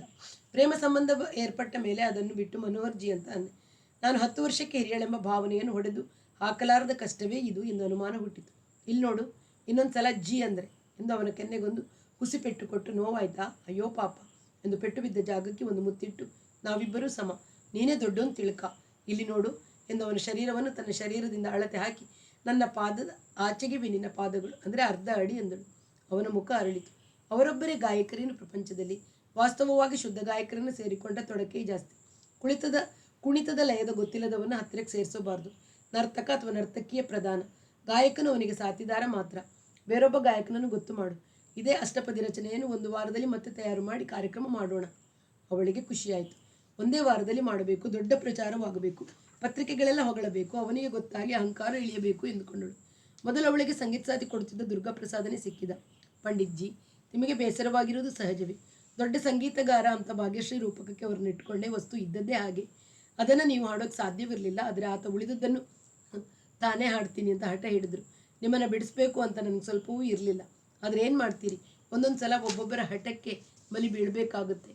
ಮೊದಲಿನಂತೆ ನೀವೇ ಇನ್ನು ನಮಗೆ ಕಾಯಂ ಗಾಯಕರು ಎಂದಳು. ಮೋಹನ್ ಲಾಲ್ಗೆ ಯಾವ ಸ್ವರಜ್ಞಾನವಿದೆ ಅಂತ ತಿಳಿದಿದ್ದೀರಿ ದೀದಿ? ಸಿನಿಮಾಕ್ಕೆ ಒಂಥ ಆವಾಜ್ ಇದ್ದರೆ ಸಂಗೀತವಾಗುತ್ತಾ? ನೀವು ಹೇಳೋದು ನಿಜ, ಅದು ನನಗೂ ಅರ್ಥವಾಯಿತು. ಅದಕ್ಕೆ ಅವರನ್ನು ಕಳಿಸಿದೆ. ಮತ್ತೆ ಸೇರಿಕೊಳ್ಳಲು ದುರ್ಗಾಪ್ರಸಾದನಿಗೆ ಇಷ್ಟೇ ಸಾಕಾಯಿತು. ದಿಲ್ಲಿಯ ನೂಪುರದವರು ಈ ರೂಪಕವನ್ನು ಆಯೋಜಿಸಿದರು. ಇನ್ನು 1 ತಿಂಗಳಿಗೆ ಪ್ರದರ್ಶನ. ಕಮಾನಿ ಸಭಾಗೃಹವೇ ಸಿಕ್ಕಿತು. ಒಳ್ಳೆಯ ಪ್ರಚಾರ ಸಿಕ್ಕಿತು. ಇದರ ವೈಶಿಷ್ಟ್ಯದ ಬಗ್ಗೆ 2 ಇಂಗ್ಲಿಷ್ 3 ಹಿಂದಿ ಪತ್ರಿಕೆಗಳು ಪರಿಚಯ ಪ್ರಕಟವಾಯಿತು. ಇದು ತನ್ನ ಹೆಸರು 4 ಮೆಟ್ಟಿಲಾದರೂ ಮೇಲೆ ಎತ್ತಬೇಕೆಂದು ಮನೋಹರಿ ಹಠ ತೊಟ್ಟಳು. ಇತರ ಹುಡುಗಿಯರು ಕಾರ್ತಿಕ, ದುರ್ಗಾಪ್ರಸಾದ, ವಾದ್ಯದವರು ಎಲ್ಲರನ್ನು ಕೂಡಿಸಿಕೊಂಡು ತಾಲೀಮು ನಡೆಸಿದರು. ಇದು ಅದ್ಭುತ ಯಶಸ್ಸು ಕಾಣುತ್ತದೆಂದು ತಂಡದೆಲ್ಲರೂ ಉತ್ಸುಕರಾಗಿದ್ದರು. ಒಂದು ಅಪರಾಹ್ನ ಅವಳಿಗೊಂದು ಫೋನ್ ಬಂತು. ಮೇಡಮ್, ನನ್ನ ಹೆಸರು DL ಗುಹಾ, ಧನಿಕಲಾಲ್ ಗುಹಾ, ಪತ್ರಕರ್ತ. ನೂಪುರದವರು ಆಯೋಜಿಸಿರುವ ಪರಿಕ್ರಮ ರೂಪಕದ ಬಗ್ಗೆ ನಿಮ್ಮ ಒಂದು ಸಂದರ್ಶನ ಮಾಡಬೇಕು ಅಂತಿದ್ದೀನಿ. ನಿಮ್ಮ ರಿಹರ್ಸಲ್ನ 2 ಫೋಟೋಗಳು ಬೇಕು. ನಾನೇ ನನ್ನ ಕ್ಯಾಮ್ರಾದಲ್ಲಿ ತಗೋತೀನಿ, ಸಂದರ್ಶನ ಕೊಡ್ತೀರಾ? ಅವಳಿಗೆ ಖುಷಿಯಾಯಿತು, ಉದ್ವಿಗ್ನತೆ ಉಂಟಾಯಿತು. ಸಿನಿಮಾದವರು ಮಾಡುವ ಫ್ರೀ ಪಬ್ಲಿಸಿಟಿ ಅಂತೆ ರಿಹರ್ಸಲ್ ಫೋಟೋಗಳೇ ಪ್ರಕಟವಾದರೆ ಟಿಕೆಟ್ಗಳು 2 ದಿನದಲ್ಲಿ ಖತಮ್. ಇದುವರೆಗೆ ಬೇರೆ ಯಾವ ನೃತ್ಯ ಕೃತಿಗೂ ನರ್ತಕರಿಗೂ ಇಂಥ ಪ್ರಚಾರ ಸಿಕ್ಕಿಲ್ಲವೆಂಬ ನೆನಪು ಬಂತು. ಜರೂರು ಬನ್ನಿ, ಈಗ 5 ಗಂಟೆಗೆ ರಿಹರ್ಸಲ್ ಆರಂಭ. ನನ್ನ ಸ್ಕೂಲ್ ಆಫ್ ಡ್ಯಾನ್ಸಿಂಗ್ ನೋಡಿದ್ದೀರಾ? ಮನೋಹರಿ ಸ್ಕೂಲ್ ನೋಡದ ಪತ್ರಕರ್ತ ದಿಲ್ಲಿಲಿ ವೃತ್ತಿ ಮಾಡೋಕ್ಕೆ ಸಾಧ್ಯವೇ? ಅವನ ಉತ್ತರದಿಂದ ಅವಳಿಗೆ ಇನ್ನಷ್ಟು ಖುಷಿಯಾಯಿತು. ಅವನು 6ವರೆಗೆ ಬಂದ. 30ರ ವಯಸ್ಸು, ಹದವಾಗಿ ಕತ್ತರಿಸಿದ ಗಡ್ಡ, ಜೀನ್ಸ್, ಬೇಟೆಗಾರರ ಶರ್ಟ್ ಧರಿಸಿದ್ದ. ಉದ್ದನೆಯ ಕೂದಲು, ಬಲಗೈಗೆ ಗಡಿಯಾರ, ಎಡಹೆಗಲಿಗೆ ಕ್ಯಾಮರಾ. ವಿನಯದಿಂದ ಬಾಗಿದ. 10 ನಿಮಿಷ ತದೇಕ ಚಿತ್ತದ ಎಂಬಂತೆ ರಿಹರ್ಸಲ್ ನೋಡಿದ ನಂತರ 7-8 ಫೋಟೋ ಕ್ಲಿಕ್ಕಿಸಿದ. ನರ್ತನ ಶಾಲೆಯ ಮುಂಭಾಗದ ನೋಟವನ್ನು ತೆಗೆದ. ಮನೋಹರ್ಜಿ ನಿಮ್ಮನ್ನು ಪ್ರತ್ಯೇಕವಾಗಿ ಸಂದರ್ಶಿಸಬೇಕು ಎಂದ. ತತ್ಕಾರದಲ್ಲಿ ಗೋಪಿಯರ ನರ್ತನ ಅಭ್ಯಾಸ ಮಾಡಿಸುವಂತೆ ಹೇಳಿ ಕಾರ್ತಿಕನಿಗೆ ಹೇಳಿ ಅವಳು ಈತನನ್ನು 4 ಕುರ್ಚಿಗಳಿದ್ದ ಒಂದು ಕೋಣೆಗೆ ಕರೆದೊಯ್ದು ಫ್ಲಾಸ್ಕಿನಲ್ಲಿ ಟೀ ಬಿಸ್ಕತ್ಗಳನ್ನು ಕೊಟ್ಟು ತಾನು ಒಂದು ಟೀ ಕಪ್ ಹಿಡಿದು ಎದುರಿಗೆ ಕುಳಿತಳು. ಬಾಗಿಲು ಹಾಕಿದ್ದುದರಿಂದ ತಾಳದ ಸದ್ದು ಮೃದು ಸಪ್ಪಳವಾಗಿ ಕೇಳಿಸುತ್ತಿತ್ತು. ಈ ಕೃತಿಯ ಕಲ್ಪನೆ ಹುಟ್ಟಿದ ಬಗೆ, ಇದರ ಕಲಾತ್ಮಕ ವೈಶಿಷ್ಟ್ಯ ಮೊದಲಾದ 4-6 ಪ್ರಶ್ನೆಗಳನ್ನು ಕೇಳಿಕೊಂಡ ಅವಳ ಉತ್ತರವನ್ನು ಬರೆದುಕೊಂಡ ನಂತರ ಅವನು ಮುಗ್ಧ ಆಪ್ತ ಧ್ವನಿಯಲ್ಲಿ ಕೇಳಿದ. ನಿಮ್ಮಲ್ಲಿ ಮೊದಲಿದ್ದ ಗಾಯಕ ಮೋಹನ್ ಲಾಲ್ಜಿ ಹೊರಟು ಹೋದರಂತೆ, ನಿಜವೇ? ಅವಳು ತುಸು ಅಧಿರೆಯಾದಳು. ತೋರ್ಪಡಿಸಿಕೊಳ್ಳದೆ ಹ್ಞೂ ಎಂದಳು. ಯಾಕೆ ಹೋದರು? ಅವರು ಶುದ್ಧ ಸಂಗೀತಗಾರರು, ಆ ಮಾರ್ಗದಲ್ಲಿ ನಡೆಯಬೇಕು ಅಂತ ಹೋದರು. ಅದೇ ಸರಿಯಾದ ಉತ್ತರವೆಂದು ಅವಳ ಬುದ್ಧಿ ಒಪ್ಪಿಗೆ ನೀಡಿತು. ಆದರೆ 3.5 ವರ್ಷ ನಿಮ್ಮ ಜೊತೆಗಿದ್ದರಲ್ಲ, ನೀವು ಅವರು ಒಂದೇ ಅನ್ನುವಷ್ಟು ನಿಕಟವಾಗಿ, ಅವರ ಗಾಯನ ನಿಮ್ಮ ನೃತ್ಯ 2 ಒಂದೇ ಅನ್ನುವಂತೆ. ಕಲೆಯಲ್ಲಿ ತಮ್ಮ ತಮ್ಮ ಮನೋಧರ್ಮ ತಿಳಿದುಕೊಳ್ಳಕ್ಕೆ ಸಮಯ ಹಿಡಿಯುತ್ತೆ. ಅದು ಸರಿ, ಪಾಟ್ನಾದಲ್ಲಿ ನೀವು ಅವರ ಕೆನ್ನೆಗೆ ಹೊಡೆದು ಭುಜ ಹಿಡಿದು ದಬ್ಬಿ ಬೀಳಿಸಿ ಹೊರಹಾಕಿದರಂತೆ, ಅದಕ್ಕೆ ಅವರು ನಿಮ್ಮನ್ನು ಬಿಟ್ಟರಂತೆ, ನಿಜವೇ? ಈ ಅನಿರೀಕ್ಷಿತ ಪ್ರಶ್ನೆಯಿಂದ ಅವಳು ಕಂಗೆಟ್ಟಳು. ಅವಳ ಕಣ್ಣುಗಳು ನಿಜವನ್ನು ಬಿಟ್ಟುಕೊಟ್ಟವು. ಸುಳ್ಳು? ಯಾರು ನಿಮಗೆ ಹೇಳಿದ್ರು ಹಾಗಂತ? ಸುಳ್ಳ? ನಿಜವಾಗಿ ಸುಳ್ಳ? ಅವಳ ಕಣ್ಣುಗಳನ್ನು ಎದಿಟ್ಟಿಸುತ್ತಾ ಅವನು ಕೇಳಿದ. ಅಭಿನಯದಲ್ಲಿ ಬೇಕಾದಾಗ ಬೇಕಾದ ಭಾವವನ್ನು ಸೂಚಿಸಬಲ್ಲ ಆ ಕಣ್ಣುಗಳಲ್ಲಿ ಗೊಂದಲ ಉಂಟಾಗಿತ್ತು. ಮನಸ್ಸು ಇವನಿಗೆ ಯಾರು ಹೇಳಿರಬಹುದು ಎಂಬ ಪ್ರಶ್ನೆಯಲ್ಲಿ ತೊಡಗಿತ್ತು. ಇವನನ್ನು ಎದುರಿಸುವ ತಕ್ಷಣದ ಕೆಲಸವನ್ನು ಕೈಬಿಟ್ಟಿತು. ನಿಮಗೂ ಅವರಿಗೂ ಯಾಕೆ ಮನಸ್ಸು ಬಂತು ಹೇಳಿ? ಅದೆಲ್ಲ ಕಟ್ಕೊಂಡು ನಿಮ್ಗೇನ್ರಿ? ನಿಮಗೆ ಬೇಕಾದು ನನ್ನ ಕಲೆ. ನೀವು ಸಂದರ್ಶನ ಕೇಳಿ ಬಂದದ್ದು ನನ್ನ ರಚನೆಯ ಪರಿಕ್ರಮದ ವಿಷಯ. ಅವಳು ತಕ್ಷಣ ಜೋರು ಮಾಡಿದಳು. ಸಾರಿ ಮೇಡಮ್, ನಿಮ್ಮ ಖಾಸಗಿ ವಿಷಯದಲ್ಲಿ ಮೂಗು ತೂರಿಸೋದು ನನ್ನ ಉದ್ದೇಶವಲ್ಲ. ಆದರೆ ನೀವು ಅವರ ಕೆನ್ನೆಗೆ ಹೊಡೆದು ಹೊರಗೆ ದಬ್ಬಿದ್ದು ಎಲ್ಲರಿಗೂ ಗೊತ್ತಿದೆ. ಎಲ್ಲ ಕಡೆ ಗುಸುಗುಸು ಆಗಿದೆ. ನಿಜ ತಿಳಿಸೋದು ಪತ್ರಕರ್ತನಾದ ನನ್ನ ಧರ್ಮ. ನಿಮ್ಮ ಕಲೆಯ ನಿಷ್ಠ ಅಭಿಮಾನಿಯಾಗಿ ನಿಮ್ಮ ಪರವಾದ ವಿವರಣೆಯನ್ನು ಪ್ರಕಟಿಸಿ ಜನಮನದಲ್ಲಿ ನಿಮ್ಮ ಬಗೆಗೆ ಹುಟ್ಟಿರುವ ತಪ್ಪು ಕಲ್ಪನೆಯನ್ನು ಹೋಗಲಾಡಿಸಬೇಕೋ ಬೇಡವೋ? ಅವನ ಬಗೆಗೆ ಅವಳಲ್ಲಿ ನಂಬಿಕೆ ಹುಟ್ಟಿ. ಆದರೆ ಮರುಕ್ಷಣ ಇವನು ಟಕ್ಕು ಮಾಡುತ್ತಿರಬಹುದೆಂಬ ಎಚ್ಚರವೂ ಆಯಿತು. ಇವನ್ನೆಲ್ಲ ಯಾರು ಹೇಳಿದರು ನಿಮಗೆ? ಎಲ್ಲೆಲ್ಲೂ ಹರಡಿರುವ ಸುದ್ದಿಯನ್ನು ಯಾರು ಹೇಳಿದರು ಅಂತ ಹೇಳೋದು? ನೀವು ಕೆನ್ನೆಗೆ ಹೊಡೆದು ಹೊರದಬ್ಬಿದ್ದುದು ತಪ್ಪಲ್ಲ. ತಂಡದ ಯಜಮಾನಿಗೆ ಅಧಿಕಾರ ಇದ್ದೇ ಇದೆ. ಆದರೆ ಯಾಕೆ ಹಾಗೆ ಮಾಡಿದರೆ ಹೇಳಿ? ತಾನು ಹಾಗೆ ಮಾಡಲೇ ಇಲ್ಲ ಎಂದು ತಪ್ಪಿಸಿಕೊಳ್ಳುವ ಮನಸ್ಸಾಯಿತು. ಅವನು ಬೇರೆ ಸಾಕ್ಷಿಯನ್ನು ಮುಂದಿರಿಸಿ ನೀವು ಸುಳ್ಳು ಹೇಳ್ತಿದ್ದೀರಿ ಅಂತ ಆರೋಪಿಸಬಹುದೆಂಬ ಭಯವಾಯಿತು. ಗುಹಾಜಿ, ಈ ವಿಷಯ ಇಲ್ಲಿಗೆ ಸಾಕು. ನಿಮಗೆ ಇಷ್ಟವಿದ್ದರೆ ನನ್ನ ಹೊಸ ರಚನೆಯ ಬಗ್ಗೆ 4 ಮಾತು ಬರೆಯಿರಿ, ಇಲ್ಲದಿದ್ದರೆ ಸುಮ್ಮನಿರಿ. ಇವೆಲ್ಲ ಸಾರ್ವಜನಿಕ ಸಂಗತಿಗಳಲ್ಲ ಎಂದಳು. ಆದರೆ ಮರುಕ್ಷಣವೇ ಮೋಹನನೇ ಏನಾದರೂ ಪತ್ರಿಕೆಯವರಿಗೆ ಹೇಳಿಬಿಟ್ಟಿದ್ದಾನೆಯೋ ಎಂಬ ಅನುಮಾನ ಬಂತು. 1 ನಿಮಿಷದ ನಂತರ ತಾನು ಓಡಿಸಿಕೊಂಡು ದಬ್ಬಿಸಿಕೊಂಡೆ ಎಂಬ ಅವಮಾನದ ಸಂಗತಿಯನ್ನು ತಾನೇ ಹೇಳಿಕೊಳ್ಳುವುದಿಲ್ಲ ಎನ್ನಿಸಿತು. ನಮ್ಮ ತಂಡದಲ್ಲೇ ಯಾರಾದರೂ ಯಾರಿಗೂ ಹೇಳಿ ಸುದ್ದಿ ಸಣ್ಣಗೆ ಹರಡಿ ಇವನ ಕಿವಿಗೆ ಬಿದ್ದು ಆ ತಕ್ಷಣವೇ ಎಲ್ಲರಿಗೂ ಕಟ್ಟಪ್ಪಣೆ ಮಾಡಬೇಕಿತ್ತು. ಯಾರು ಎಲ್ಲೂ ಏನು ಬಾಯಿ ಬಿಡಕೂಡದು ಅಂತ ಹೊಳೆಯಲಿಲ್ಲ ಎಂದುಕೊಳ್ಳುವಾಗ ತಾನು ಅನ್ಯಮನಸ್ಕಳಾಗಿರುವುದನ್ನು ಅವನು ಗಮನಿಸುತ್ತಿದ್ದಾನೆಂಬ ಅರಿವಾಯಿತು. ಅಂತೂ ಘಟನೆ ನಡೆದದ್ದು ನಿಜ. ಅವನು ಆ ಪಾಯಿಂಟಿನಿಂದ ಮುಂದೆ ಸರಿಯಲಿಲ್ಲ. ನಾನು ತಾಲೀಮ್ ನೋಡಬೇಕು, ಪ್ರದರ್ಶನದ ದಿನ ಹತ್ತಿರ ಬಂತು ಎಂದು ಹೇಳಿ ಅವಳು ಮೇಲೆ ಎದ್ದಳು. ಸಾರಿ ಮೇಡಮ್, ನಿಮಗೆ ತೊಂದರೆ ಕೊಟ್ಟೆ ಎಂದು ಅವನು ಮೇಲೆ ಎದ್ದ. ಅವನ ಮುಖವು ಇವನು ಕೇಡಿಗನಲ್ಲ ಎಂಬ ಭಾವನೆಯನ್ನು ಅವಳಲ್ಲಿ ಹುಟ್ಟಿಸುವಂತೆ ಮುಗುಳ್ನಗೆಯನ್ನು ತುಳುಕಿಸುತ್ತಿತ್ತು. ಹೊರೈಸನ್ ಇಂಗ್ಲಿಷ್ ಪತ್ರಿಕೆ ಭಾನುವಾರದ ಸಾಂಸ್ಕೃತಿಕ ಪುಟದಲ್ಲಿ ಅವನು ಬರೆದ ಲೇಖನ ತದ್ವಿರುದ್ಧವಾಗಿತ್ತು. ಎಂಡ್ ಆಫ್ ಎ ರೋಮ್ಯಾನ್ಸ್ ಎಂಬ ಶೀರ್ಷಿಕೆ, ಕಲಾ ಸೃಷ್ಟಿಯಲ್ಲೊಂದು ಪ್ರಯೋಗ ಎಂಬ ಉಪಶೀರ್ಷಿಕೆ. ಇವಳು ಹೊಸದಾಗಿ ಮಾಡುತ್ತಿರುವ ಗೀತ ಗೋವಿಂದ ಆರಾಧಿತ ನೃತ್ಯ ರಚನೆಯ ವೈಶಿಷ್ಟ್ಯದ ಬಗೆಗೆ ಮೆಚ್ಚುಗೆಯಿಂದಲೇ 2 ಪ್ಯಾರಾ ಬರೆದಿದ್ದ. ಅನಂತರ ಈ ಕಲಾ ಪ್ರಯೋಗದಲ್ಲಿ ಗಮನಿಸಬೇಕಾದ ಜೀವನಾನುಭವ ಸಂಗತಿ ಎಂದರೆ ಮನೋಹರಿಯ ಕಲಾಜೀವನದ ನರ್ತಕ ಕಾರ್ತಿಕರಾಮರ ಪ್ರವೇಶ ಮತ್ತು ತತ್ಪರಿಣಾಮವೂ ಎಂಬಂತೆ ಸಂಗೀತಗಾರ ಮೋಹನ್ಲಾಲ್ರ ನಿಷ್ಕ್ರಮಣ. 3.5 ವರ್ಷಗಳ ಹಿಂದೆ ತನ್ನ ಪ್ರವೇಶ ಮತ್ತು ಸಹವಾಸದಿಂದ ಈ ನರ್ತಕಿಯ ಪ್ರತಿಭೆಯು ಪ್ರಚೋದನೆಗೊಂಡು ಅರಳಿತು ಎಂಬ ಪ್ರಶಂಸೆಗೆ ಒಳಗಾಗಿದ್ದ ಮೋಹನಲಾಲರು ಎಷ್ಟು ಅವಮಾನಕರವಾಗಿ ನಿರ್ಗಮಿಸಬೇಕಾಯಿತೆಂಬುದನ್ನು ಗಮನಿಸಿದರೆ ಕಲಾಜೀವನವು ಉಬ್ಬೇರಿಸುವಂತಹ ವೈಚಿತ್ರ್ಯವು ಸ್ಪಷ್ಟವಾಗುತ್ತದೆ. ಪ್ರದರ್ಶನದ ನಂತರ ಈ ನರ್ತಕಿಯು ತನ್ನ ಪೂರ್ವ ಸ್ಫೂರ್ತಿಯನ್ನು ಗ್ರೀನ್ ರೂಮ್ಗೆ ಕರೆಸಿ ಕೆನ್ನೆಗೆ ಬಾರಿಸಿ ಮುಗ್ಗರಿಸಿ ಮಕಾಡೆ ಬೀಳುವಂತೆ ಭುಜ ಹಿಡಿದು ಹೊರಗೆ ದಬ್ಬಿ ಬಿಟ್ಟಳು. ಆ ಬಡಪಾಯಿ ಗಾಯಕನು ಮತ್ತೆ ಮುಖ ತೋರಿಸದೆ ಕಣ್ಮರೆಯಾದ ಎಂಬ ಸುದ್ದಿ ಕಲಾಸಕ್ತರ ವಲಯಗಳಲ್ಲಿ ಸುತ್ತು ಹಾಕುತ್ತಿದೆ. ಈ ಬಗೆಗೆ ಕಲಾವಿದೆ ಮನೋಹರಿಯನ್ನು ಈ ಪತ್ರಕರ್ತನು ಮುಖಾಮುಖಿಯಾಗಿ ಪ್ರಶ್ನಿಸಿದಾಗ ಆಕೆ ನೇರ ಉತ್ತರ ಕೊಡದೆ ನುಣುಚಿಕೊಳ್ಳಲು ಪ್ರಯತ್ನಿಸಿದರಾದರೂ ಅವರ ತರಬೇತಿ ಹೊಂದಿ ನುರಿತ ಸುಂದರ ನಯನಗಳು ಸತ್ಯದ ಚಿತ್ರ ತೆರೆಗಳಾದವು ಎಂದು ಬರೆದಿದ್ದ. ಮೋಹನಲಾಲನು ಧ್ಯಾನಿ ಬುದ್ಧನಂತೆ ಅಂತರ್ಮುಖಿ ನಿಮೀಲಿತ ನಾಗೆ ಹಾಡುತ್ತಿರುವ ಒಂದು ಹಳೆಯ ಫೋಟೋ ಹಾಕಿ ಅದರ ಅಡಿಯಲ್ಲಿ ನಿಷ್ಕ್ರಮಿಸಿದ ಗಾಯಕ ಎಂದು ಬರೆದಿತ್ತು. ತತ್ಕಾರದಲ್ಲಿ 3 ಚಕ್ಕರ್ ಮುಗಿಸಿ ನಿಂತು 2 ಕೈಗಳನ್ನು ಸಮರೂಪದಲ್ಲಿ ಹಿಡಿದು ಮುಖದಲ್ಲಿ ವಿಜೃಂಭಣೆಯ ನಗೆಯನ್ನು ಬೀರುವ ಕಾರ್ತಿಕರಾಮನ ದೊಡ್ಡ ಫೋಟೋ ಹಾಕಿ ಅದರ ಕೆಳಗೆ ಹೊಸ ಸ್ಫೂರ್ತಿಯ ಆಗಮನ ಎಂದು ಮುದ್ರಿಸಿತ್ತು. ಅದರ ಮಗ್ಗುಲಲ್ಲಿಯೇ ವೇಷಭೂಷಗಳೊಡನೆ ಲಜ್ಜೆಯ ಶೃಂಗಾರಾಭಿನಯದ ಗುಂಗುಟವನ್ನು ತುಸು ಮೇಲೆತ್ತಿದ ಮನೋಹರಿಯ ಮುಖ ಒಂದು ಫೋಟೋ. ಹಿಂದೆ ಯಾವುದೋ ಪ್ರದರ್ಶನದಲ್ಲಿ ತೆಗೆದದ್ದು. ನೂಪುರದ ಕಾರ್ಯದರ್ಶಿ ಫೋನ್ ಮಾಡಿ, ಮನೋಹರ್ಜಿ, ಹೊರೈಸನ್ ಪತ್ರಿಕೆಗೆ ನೀವು ಸಂದರ್ಶನ ಕೊಟ್ರಾ? DL ಗುಹಾ ಅನ್ನುವ ಕಿಡಿಗೇಡಿ ಏನೇನೋ ಬರೆದಿದ್ದಾನೆ ಎಂದಾಗಲೇ ಅವಳಿಗೆ ಲೇಖನದ ಸುದ್ದಿ ತಿಳಿದದ್ದು. ಪತ್ರಿಕೆಯನ್ನು ತರಿಸಿ ಓದಿದಾಗ ಕೋಪ ಕುದಿಯಿತು. ಈ ಲೌಡಿ ಮಗನಿಗೆ ಚಪ್ಪಲಿ ಹೊಡೆಯಬೇಕನ್ನಿಸ್ತು. ಹೆಸರು ಗುಹಾ. ಇಲ್ಲಿಗೆ ಬಂದ ದಿನ ಕಾರ್ಡ್ ಕೊಡಲಿಲ್ಲ. ನಾನು ಕೇಳಲಿಲ್ಲ. ಅವನೆಲ್ಲೇ ಯಾವ ಜಾಗದಲ್ಲೇ ಯಾವ ಹೊತ್ತಿನಲ್ಲಿ ಸಿಕ್ಕಲಿ ಜುಟ್ಟು ಹಿಡಿದು ಚಪ್ಪಲಿಯನ್ನು ಮಡಗದಿದ್ದರೆ ನನ್ನ ಹೆಸರು ಮನೋಹರಿಯಲ್ಲ ಎಂದು ಆಣೆ ಮಾಡಿಕೊಂಡಳು. 5 ನಿಮಿಷ ಚಡಪಡಿಸಿದ ನಂತರ ದೂರವಾಣಿಯ ನಿರ್ದೇಶಿಯನ್ನು ಎತ್ತಿಕೊಂಡು ಹುಡುಕಿದಳು. ಸಿಕ್ಕಿತ್ತು. ನಿಮ್ಮ ಸಂಪಾದಕರಿಗೆ ಮಾತಾಡಬೇಕು ಎಂದು ತಗಾದೆ ಮಾಡಿದಳು. ಸಂಪಾದಕ ಸಾಹೇಬ್ರೆ, ನಾನು ಮನೋಹರಿದಾಸ್ ಸ್ಕೂಲ್ ಆಫ್ ಇಂಡಿಯನ್ ಡ್ಯಾನ್ಸ್ನ ನಿರ್ದೇಶಕಿ. ನಿನ್ನೆ ದಿನ ನಿಮ್ಮ ಪತ್ರಿಕೆಯಲ್ಲಿ ನನ್ನ ಬಗ್ಗೆ ಗುಹಾ ಅನ್ನುವ ಹಲಾಲ್ ಕೋರ ಸುಳ್ಳೆ ಬರೆದಿದ್ದಾನೆ. ಅವನು ನನ್ನ ಕ್ಷಮಾಪಣೆ ಬೇಡಿ ಬರೆಯಬೇಕು, ಇಲ್ಲದಿದ್ದರೆ ನಾನು ಬಿಡೋದಿಲ್ಲ. ಮೇಡಮ್, ಸಂಪಾದಕ ಶಾಂತಧ್ವನಿಯಿಂದ ಉತ್ತರಿಸಿದ. ಅವರು ಬರೆದಿರೋದು ಯಾವ ಅಂಶಗಳಲ್ಲಿ ತಪ್ಪು ಅಂತ ನೀವು ಆಧಾರ ಸಹಿತ ನಮಗೊಂದು ಕಾಗದ ಬರೆದರೆ ನಾವು ಖಂಡಿತ ಮುಂದಿನ ರವಿವಾರ ಪುರವಣಿಯಲ್ಲಿ ಅದೇ ಕಾಲಂನಲ್ಲಿ ಪ್ರಕಟಿಸ್ತೀವಿ. ನಿಮ್ಮ ಪತ್ರ ಸಾಧ್ಯವಾದ ಮಟ್ಟಿಗೂ ಸಂಕ್ಷಿಪ್ತವಾಗಿರಲಿ, ಇವತ್ತೇ ಪೋಸ್ಟ್ ಮಾಡಿ. ಯಾಕೆಂದರೆ ರವಿವಾರದ ಪುರವಣಿ 3 ದಿನ ಮೊದಲೇ ಅಚ್ಚಿಗೆ ಹೋಗುತ್ತೆ. ಇವನು ಯೋಗ್ಯ ಅನಿಸಿತು. ತಕ್ಷಣ ತನ್ನ ಲೆಟರ್ ತೆಗೆದು, ನಿಮ್ಮ ಲೇಖಕನು ನನ್ನ ಬಗೆಗೆ ಬರೆದಿರುವ ಲೇಖನವು ಬರೀ ಸುಳ್ಳಿನಿಂದ ಕೂಡಿದೆ.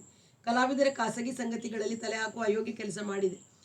ಅವನು ನನಗೆ ನಿಮ್ಮ ಪತ್ರಿಕೆಯ ಮೂಲಕ ಕ್ಷಮೆಯಾಚನೆ ಮಾಡದಿದ್ದರೆ ನಾನು ಅವನ ಮೇಲೆ ಮಾನನಷ್ಟೇ ಮೊಕದ್ದಮೆ ಹೂಡುತ್ತೇನೆ ಎಂದು ಬರೆದು ಲಕೋಟಿಗೆ ಹಾಕಿ ಗೋಂದು ಹಚ್ಚಿ ಆ ಕ್ಷಣವೇ ತಾನೇ ಹೋಗಿ ಶಾಲೆಯ ಎದುರಿಗೆ ಕಾಣುತ್ತಿದ್ದ ಅಂಚೆಪೆಟ್ಟಿಗೆಗೆ ಹಾಕಿ ಬಂದಳು.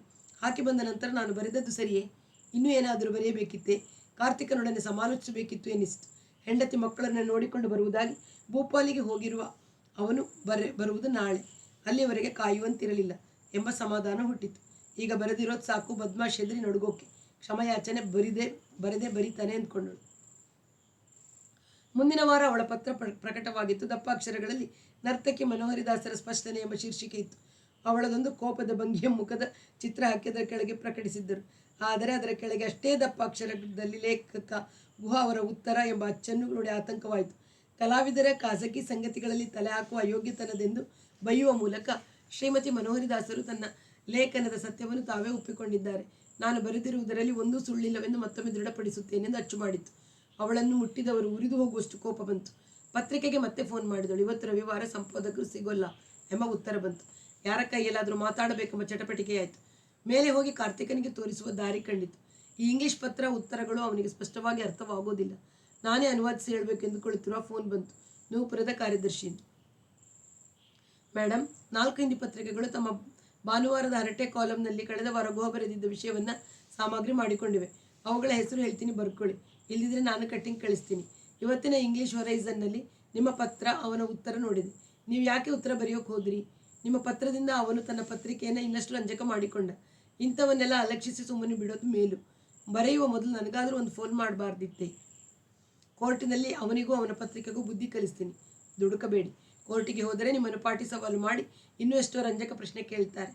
ಅವನ್ನೆಲ್ಲ ಪತ್ರಿಕೆಯಲ್ಲಿ ಅಚ್ಚು ಮಾಡಿ ಪ್ರಸಾರ ಮಾಡಿಸ್ಕೋತಾರೆ. ಮೊಕದ್ದಮೆ ಗೆಲ್ಲೋದು ಖಚಿತವೆಲ್ಲ. ಸಮಾಧಾನವಾಗಿರಿ, ನಾನು ಬಂದು ಮಾತಾಡ್ತೀನಿ. ಸಮಾಧಾನದಿಂದ ಇರುವುದು ಅವಳಿಗೆ ಸಾಧ್ಯವಾಗಲಿಲ್ಲ. ಕಾರ್ಯದರ್ಶಿಯೂ ಬರಲಿಲ್ಲ. ಕುಹುಕ ಸುದ್ದಿಗಳನ್ನು ನನ್ನ ನರ್ತನ ಶಾಲೆಗೆ ಬರುವ ವಿದ್ಯಾರ್ಥಿನಿಯರೆಲ್ಲ ಓದ್ತಿರ್ತಾರೆ. ಆದರೆ ಯಾರೂ ಈ ಬಗೆಗೆ ತನ್ನೆದುರು ಮಾತನಾಡುವುದಿಲ್ಲ. ಅವರೆದುರಿಗೆ ತನ್ನ ವಜನ್ ಕಡಿಮೆಯಾಗಿದೆ ಅನಿಸತೊಡಗಿತು. ಈ ವಿಷಯದಲ್ಲಿ ತನಗೆ ಧೈರ್ಯ ಹೇಳುವ ಶಕ್ತಿ ಕಾರ್ತಿಕನಿಗೂ ಇಲ್ಲ. ಅವನೇ ಅಧೀರನಾಗಿದ್ದಾನೆ. ಅವನ ಹೆಂಡತಿ ಸಿಟ್ಟು ಬಂದರೆ ರಾಕ್ಷಸಿಯಂತೆ. ಅವಳೇನು ಪತ್ರಿಕೆ ಓದೋಲ್ಲ. ಆದರೆ ಓದಿದ ಯಾರಾದರೂ ಸುದ್ದಿ ತಿಳಿಸಿದರೆ ಹೇಗೆ ಆಡ್ತಾಳೋ ಎಂಬ ಚಿಂತೆ ಅವನನ್ನು ಕಾಡುತ್ತಿದೆ. ನೀನು ಬಾಯಿ ಮುಚ್ಚಿಕೊಂಡು ಬಿದ್ದಿರು. ಇಲ್ಲದಿದ್ದರೆ ನನಗೂ ನಿನಗೂ ಖೇಲ್ ಕಲಾಸ್ ಎನ್ನುವ ಗಂಡಸ್ತನ ಇವನಿಗೂ ಇದ್ದಂತಿಲ್ಲ. ನನ್ನನ್ನು ಪ್ರೀತಿಸ್ತಾನೆ ನಿಜ. ಯಾವ ಹಂತದವರೆಗೆ ಉಳಿದ ಸಂಬಂಧಗಳನ್ನು ತ್ಯಾಗ ಮಾಡಬಲ್ಲ ಎಂಬುದು ಪರೀಕ್ಷೆ ಸಿಕ್ಕಿಲ್ಲ ಎಂಬ ಅರಿವಾಯಿತು. ಸಿಟ್ಟು ಬಂತು. ತಡೆದುಕೊಂಡಳು. ಯಾರಿಗೆ ಯಾವ ಕೆಡುಕು ಮಾಡಿದ್ದೀನಿ ಅಂತ ಇವರು ಹೀಗೆ ಗೋಳು ಹೊಕ್ಕೋಗ್ಬೇಕು? ಕಲಾ ಸೇವೆ ಮಾಡಿಕೊಂಡಿದ್ದಾಳೆ ಅನ್ನುವ ಕೃತಜ್ಞತೆಯಾದರೂ ಬೇಡವೆ ಎಂದುಕೊಂಡಳು. ಕಾರ್ತಿಕನನ್ನು ಕೂಡ ಮನಸ್ಸು ಬರುತ್ತಿಲ್ಲ. ಅವನಿಗೂ ಅಷ್ಟೇ. ಯಾರಿಗೆ ತಿಳಿದೀತೋ, ಯಾರು ಬೇಹು ಇಟ್ಟಿದ್ದಾರೋ ಎಂಬ ಭಯ, ಆತಂಕ. ಬೇರೆ ಯಾರೂ ಇಲ್ಲ. ಇವರಿಬ್ಬರೇ ಮಧ್ಯಾಹ್ನ ಪೂರ್ತಿ ಬಾಗಿಲು ಹಾಕಿಕೊಂಡರೆ ನರ್ತನ ಶಾಲೆಯ ಒಳಗೆ ಏನು ಮಾಡುತ್ತಾರೆ ಎಂಬ ತನಿಖೆ ಮಾಡಿದರೆ ಎಂಬ ಕಲ್ಪನೆ. ಇಂಥ ಸಂದರ್ಭದಲ್ಲಿ ತನಗೆ ತಾನೇ ಧೈರ್ಯ ಹೇಳಿ ಒತ್ತಾಸೆಯಾಗಿ ನಿಲ್ಲುವ ಶಕ್ತಿ ಇವನಿಗಿರಬೇಕು ಎಂದು ಸಿಡಿಮಿಡಿಗುಟ್ಟುತ್ತಿದ್ದಳು. ಕಾರ್ಯದರ್ಶಿ ಗುರುವಾರ ಬಂದ. ತಯಾರಿ ಹೇಗಿದೆ ಅಂತ ವಿಚಾರಿಸೋಕೆ ಬಂದೆ. ಶನಿವಾರ ಬೆಳಿಗ್ಗೆ 3 ಗಂಟೆ ಕಾಲ ಸ್ಟೇಜ್ ರಿಹರ್ಸಲ್ ಬಿಟ್ಕೊಟ್ರಿಗೆ ಒಪ್ಪಿದ್ದಾರೆ. ಗ್ರ್ಯಾಂಡ್ ಸಕ್ಸಸ್ ಆಗಬೇಕು. ಆ ಡಿಎಲ್ ಗುಹ ಸಿಕ್ಕಿದ್ದ. ತಗಲಿಕೊಂಡೆ ನೋಡಿ. ಮುಖದ ನೀರು ಇಳುಕುವಷ್ಟು. ಅವನೇನಂತಾನೆ ಗೊತ್ತಾ? ನೀವು ಆಕೆಯು ನನಗೂ ಕೃತಜ್ಞರಾಗಿರಬೇಕು. ನಾನು ಆಕೆಗೊಂದು ಹೆಸರು ಸೃಷ್ಟಿಸಿ ಕೊಟ್ಟಿದ್ದೀನಿ. ನೇರವಾಗಿ ಯಾವ ಆಪಾದನೆಯೂ ಮಾಡದೆ ಜನಗಳ ಕಲ್ಪನೆಯನ್ನು ಕೆರಳಿಸಿದ್ದೀನಿ. ಅಷ್ಟು ಸಾಕು ಆಕೆಯ ಜನಾಕರ್ಷಣೆಗೆ. ಆ ಹೆಂಗಸಿಗೆ ಬುದ್ಧಿ ಸಾಲದು. ಸುಮ್ಮನೆ ರೇಗ್ತಾಳೆ, ತಾನು ಚಿತ್ತೂರಿನ ರಾಣಿ ಪದ್ಮಿನಿ ಅನ್ನೋ ಹಾಗೆ. ಅವನ ಮಾತು ನಿಜ ಅನಿಸುತ್ತೆ. ಈ ಪಿಸು ಸುದ್ದಿ ಹಬ್ಬಿದ ಮೇಲೆ ಟಿಕೆಟ್ ಎಷ್ಟು ಬೇಗ ಖರ್ಚಾಯಿತು ಗೊತ್ತಾ? ಹೌಸ್ಫುಲ್ ಆಯಿತು 2 ಕಡೆ. ಮಧ್ಯಭಾಗದಲ್ಲಿ ವೇದಿಕೆಯ ಹತ್ತಿರ ಅಂಗಳದಲ್ಲಿ ಒಟ್ಟು 300 ಕಬ್ಬಿಣದ ಕುರ್ಚಿಗಳನ್ನು ಹಾಕಿ ಇನ್ನಷ್ಟು ಟಿಕೆಟ್ ಮುದ್ರಿಸಿ ಮಾರಿದ್ದೀವಿ. ಜಾಗವಿಲ್ಲ. ಇಂಥ ಕಿರು ಕುರ್ಚಿಗಳು ಅಂತ ಹೇಳಿದ್ರು ಕ್ಯೂ ನಿಂತು ತಗೊಂಡಿದ್ದಾರೆ. ದಿಲ್ಲಿಯ ಇತಿಹಾಸದಲ್ಲಿ ಡ್ಯಾನ್ಸಿಗೆ ಇಷ್ಟು ಟಿಕೆಟ್ ಮಾಡಿರೋದು ಇದೇ ಮೊದಲು. ಇನ್ನು ಬೇಡಿಕೆ ಇದೆ. ಇದಕ್ಕಿಂತ ದೊಡ್ಡ ಸಭಾಗೃಹ ಸಿಕ್ಕೋದಿಲ್ಲ. ನೃತ್ಯದ ಇನ್ನೊಂದು ಪ್ರದರ್ಶನನ ಮುಂದಿನ ವಾರ ಏರ್ಪಡಿಸ್ತೀವಿ. ಅದರ ವಿಷಯವಾಗಿ ಇನ್ನೊಂದು 2 ದಿನದಲ್ಲಿ ಘೋಷಣೆ ಕೊಡ್ತೀವಿ ಅಂತ ಹೇಳಿ ಕಳಿಸಿದ್ದೀವಿ. ಅವಳಿಗೆ ಗೊಂದಲವಾಯಿತು. ಹೌಸ್ಫುಲ್ ಆಗಿ ಮೇಲೆ 300 ಕುರ್ಚಿಗಳು. ಮುಂದಿನ ವಾರ ಇನ್ನೊಂದು ಪ್ರದರ್ಶನ. ಕೋಪ ಕಡಿಮೆಯಾಯಿತು. ಕಾರ್ಯದರ್ಶಿ ಹೇಳಿದ, ಸಿನಿಮಾದವರು ಕೈಯಿಂದ ಕಾಸು ಕೊಟ್ಟು ಪತ್ರಿಕೆಗಳಲ್ಲಿ ಗಾಸಿಪ್ ಬರೆಸ್ಕೋತಾರೆ. ಸಹಾಯ ಮಾಡೋಕ್ಕೆ ಹೊರಟ್ರೆ ಹೆಂಗಸಿಗೆ ತಿಳಿಯೋದಿಲ್ಲ ಅಂತಾನು ಹೇಳಿದ ಗುಹ. ಕಾರ್ಯದರ್ಶಿ ಹೋದ ಮೇಲೆ ಅವಳು ಮೇಲಿನ ಕೋಣೆಗೆ ಹೋದಳು. ಕಾರ್ತಿಕನಿಗೆ ಎಲ್ಲವನ್ನೂ ಹೇಳಿ, ಜನದಲ್ಲಿ ಆಕರ್ಷಣೆ ಹುಟ್ಟಿಸೋಕೆ ಅಂತ ನಮ್ಮ ಹಿತೈಷಿಗಳು ಇಂಥ ಸುದ್ದಿಗಳನ್ನು ಪತ್ರೆಯಲ್ಲಿ ಹಾಕಿಸ್ತಾರೆ. ಸಿನಿಮಾದವರದ್ದು ಹೀಗೆ ಸೃಷ್ಟಿ ಮಾಡಿಸಿದ ಸುಳ್ಳು ಸುದ್ದಿಗಳೇ. ನಾನು ಅವ್ರನ್ನ ದೀದಿ ಅಂತೀನಿ, ಗುರು ಅಂತ ತಿಳ್ಕೊಂಡಿದ್ದೀನಿ. ಅವರ ಕಾಲ್ಮುಟ್ಟಿ ನಮಸ್ಕಾರ ಮಾಡ್ತೀನಿ ಅಂತ ನಿನ್ನ ಹೆಂಡತಿಗೆ ಹೇಳು. ನಾವು ಭೂಪಾಲದ ಕಾರ್ಯಕ್ರಮಕ್ಕೆ ಹೋದಾಗ ಅವಳನ್ನು ಹೋಟೆಲ್ಗೆ ಕರ್ಕೊಂಡು ಬಾ, ಅಥವಾ ನಿನ್ನ ಮನೆಗೆ ನನ್ನನ್ನು ಕರ್ಕೊಂಡು ಹೋಗಿ ಸುತ್ತಮುತ್ತ ಜನರೆದ್ರು ನೀನು ನನಗೆ ಚರಣ ಸ್ಪರ್ಶ ಮಾಡಿ ಅವಳಿಂದಲೂ ಮಾಡಿಸು. ಬೇಷ್, ಒಳ್ಳೆಯ ಉಪಾಯ. ಅವನ ಮನಸ್ಸಿನಿಂದ ಭಾರ ಇಳುಕಿದಂತಾಯಿತು. ನರ್ತನ ಕಾರ್ಯಕ್ರಮ ದೊಡ್ಡ ಯಶಸ್ಸು ಪಡೆಯಿತು. ಬಹುಭಾಗ ಪ್ರೇಕ್ಷಕರು ಪ್ರೌಢೆ, ರಾಧೆ, ತರುಣ ಕೃಷ್ಣರಲ್ಲಿ ಮನೋಹರಿ ಮತ್ತು ಕಾರ್ತಿಕರಾಮನನ್ನು ಹುಡುಕಿದರು. ಇನ್ನು ಕೆಲವರು ಪ್ರೌಢೆ ಮನೋಹರಿ ಮತ್ತು ತರುಣ ಕಾರ್ತಿಕರಾಮರಲ್ಲಿ ರಾಧೆ ಮತ್ತು ಕೃಷ್ಣನನ್ನು ಕಲ್ಪಿಸಿಕೊಂಡರು. ಪತ್ರಿಕೆಗಳು ಗಮನ ಕೊಟ್ಟು ವರದಿ ಮಾಡಿದವು. ಹಿಂದೂಸ್ತಾನ್ ಟೈಮ್ಸ್ ಮತ್ತು ಸ್ಟೇಟ್ಸ್ಮನ್ ವಿಮರ್ಶಕರು ಮಾತ್ರ ರಾಧೆಯು ಲಕ್ನೋ ಘರಾಣೆಯ ಅಭಿನಯವು ಹಾಗೂ ಸೊಬಗುಗಳನ್ನು ಪ್ರಕಟಿಸುವುದು, ಕೃಷ್ಣನು ಜಯಪುರದ ಘರಾಣೆಯ ಪಾದಕ್ರಿಯೆ ಮಾಡುವುದು ಹೊಂದಾಣಿಕೆಯಾಗದ ಪ್ರಯೋಗ ಎಂದು ಬರೆದರು. ಆದರೆ ಸಾಮಾನ್ಯ ಪ್ರೇಕ್ಷಕನ ಮೆಚ್ಚುಗೆಗೆ ಇದರಿಂದ ಚ್ಯುತಿಯಾಗಲಿಲ್ಲ. ಆಗ್ರಾ, ಜಯಪುರ, ಜೋಧ್ಪುರ, ಲಕ್ನೋ, ಅಲಹಾಬಾದ್, ಗ್ವಾಲಿಯರ್ ಮುಂತಾದವುಗಳಿಂದ ಕಡೆಯಿಂದ ಆಹ್ವಾನಗಳು ಬಂದವು. ಒಂದು ಬೆಳಿಗ್ಗೆ 10 ಗಂಟೆಯ ಹೊತ್ತಿಗೆ ಗುಹಾ ಸೌತ್ ಎಕ್ಸ್ಟೆನ್ಷನ್ನಲ್ಲಿರುವ ಮನೋಹರಿಯ ಮನೆಗೆ ಹೋದ. ಮನೋಹರಿ ತನ್ನ ತಂಡದೊಡನೆ ಜಯಪುರ, ಜೋಧ್ಪುರಗಳಿಗೆ ಒಟ್ಟಿಗೆ ಹೋಗಿದ್ದಳು. ನಿರೀಕ್ಷಿಸಿದಂತೆ ಗುರು ಸೋಹನ್ ಲಾಲ್ ಒಬ್ಬರೇ ಇದ್ದರು. ಅಡಿಗೆಯವಳು ಬಾಗಿಲು ತೆರೆದಳು. ತಾನೊಬ್ಬ ಪತ್ರಕರ್ತನೆಂದು ಗುಹಾ ಪರಿಚಯ ಮಾಡಿಕೊಂಡ. ಗುಹಾ ಗುರುವಿನ ಕೀರ್ತಿ, ಕಲಾ ಶುದ್ಧಿ, ಅವರ ಕಾಲದ ಸಾಧನೆಯ ನಿಷ್ಠೆ ಮತ್ತು ಶಿಸ್ತುಗಳನ್ನು ಬಾಯಿ ತುಂಬ ಹೊಗಳಿದ. ಸೋಫಾದ ಮೇಲೆ ಕುಳಿತ ಗುರುವಿನ ಮುಖ ಅರಳಿತು. ಅವರು ತಮ್ಮ ಕಾಲದ ಪರಂಪರೆಯ ಶುದ್ಧಿಗೆ ಹೇಳತೊಡಗಿದರು. ಅವರ ನೆತ್ತಿ ಸಂಪೂರ್ಣ ಬೊಕ್ಕವಾಗಿತ್ತು. ಪ್ರಕಾಶಮಯವಾಗಿದ್ದರೂ ಕಣ್ಣುಗಳು ಇಳಿಬಿದ್ದಿದ್ದವು. ಅಂದವಾದ ಸಾಲು ಹಲ್ಲುಗಳು ಹೊಸದಾಗಿ ಕಟ್ಟಿಸಿದವು ಎಂದು ಸ್ಪಷ್ಟವಾಗಿ ಕಾಣುತ್ತಿತ್ತು. ಅವರ ಮಾತನ್ನು ತನ್ನ ದಾರಿಗೆ ತಿರುಗಿಸುತ್ತಾ ಕೇಳಿದ, ಗುರುಜಿ, ತಮ್ಮ ವಯಸ್ಸು 82 ಹಾಂ, 81 ತುಂಬಿ 82. ಈ ಕಾಲದಲ್ಲಿ ಎಷ್ಟೋ ತರುಣ ನರ್ತಕಿಯರು ಲಕ್ನೋ, ಜಯಪುರ ಘರಾಣೆಗಳನ್ನು ಮಿಶ್ರ ಮಾಡ್ತಿದ್ದೀರಲ್ಲ, ಅದಕ್ಕೆ ನೀವೇನು ಹೇಳ್ತೀರಿ? ಏನು ಹೇಳ್ತೀನಿ? ಸಂಕರ, ಆದರ. ಜಯಪುರದವರ ಪಾದಗತಿಯ ಚುರುಕಿಗೆ ಮರಳಾಗುವುದು ಅಂದರೆ ಕೃಷ್ಣ ಪರಮಾತ್ಮನು ತನ್ನ ರಥವನ್ನು ಬಿಟ್ಟು ಬಡ ಬಡ ಬಡ ಬಡ ಬಡ ಮೋಟಾರ್ ಬೈಕ್ ಸವಾರಿ ಮಾಡಿದ ಹಾಗೆ. ಗುರುಜಿ, ಎಂಥ ಉಪಮೆ ಕೊಟ್ಟಿರಿ! ಕಾಳಿದಾಸನಿಗೆ ಮಾತ್ರ ಸಾಧ್ಯ. ನಿಮ್ಮ ಶಿಷ್ಯೆ ಹಾಗೂ ಪತ್ನಿ ಮನೋಹರ್ಜಿ ರಾಧೆಗೆ ಲಕ್ನೋ ಶೈಲಿ ಇಟ್ಕೊಂಡು ಜಯಪುರದ ಶೈಲಿಯ ಕಾರ್ತಿಕರಾಮನ ಕೈಲಿ ಕೃಷ್ಣನ ಪಾತ್ರ ಹಾಕಿಸಿ ಶೈಲಿಯ ಕುಣಿತ ಮಾಡಿಸಿದ್ದಾರೆ. ಅದಕ್ಕೆ ಏನಂತೀರಿ? ಅವಳು ಮಾಡಿದಾಳೆ, ನಿಜವೇ? ದಿಲ್ಲಿಯಲ್ಲಿ 2 ಪ್ರದರ್ಶನಗಳಾದವು. ನೀವು ಆಕ್ಷೇಪಿಸ್ತೀರಿ, ಗುರುವಿನ ಅಧಿಕಾರದಿಂದ ಬೈತೀರಿ ಅಂತ ನಿಮಗೆ ಹೇಳದೇ ಇರ್ಬೋದು. ಹೌದಾ? ಅವಳ ಮನೆಯಿಂದ ಹೊರಗೆ ಹಾಕ್ತೀನಿ. ಅವನು ಕಾರ್ತಿಕರಾಮ ಅಂದರೆ? ಆ ಜಯಪುರದವರಿಗೆ ತಾವೇ ಶುದ್ಧರು, ನಾವೆಲ್ಲ ಮುಸಲ್ಮಾನರ ಗುಲಾಮಿಗೆ ಬಿದ್ದ ಲಂಡರು ಅನ್ನೋ ಅಹಂಕಾರ ಇದೆ. ನಮ್ಮನ್ನು ಎಷ್ಟು ತಿರಸ್ಕಾರದಿಂದ ಕಾಣ್ತಾರೆ ಗೊತ್ತಾ ಅವರು? ಕುದುರೆ ಕುಣಿದ ಹಾಗೆ ದಡ ಬಡ ಕುಣಿದು ಬಿಟ್ಟರೆ ನರ್ತನವಾಗುತ್ತೆ ಆಗುತ್ತದೆ.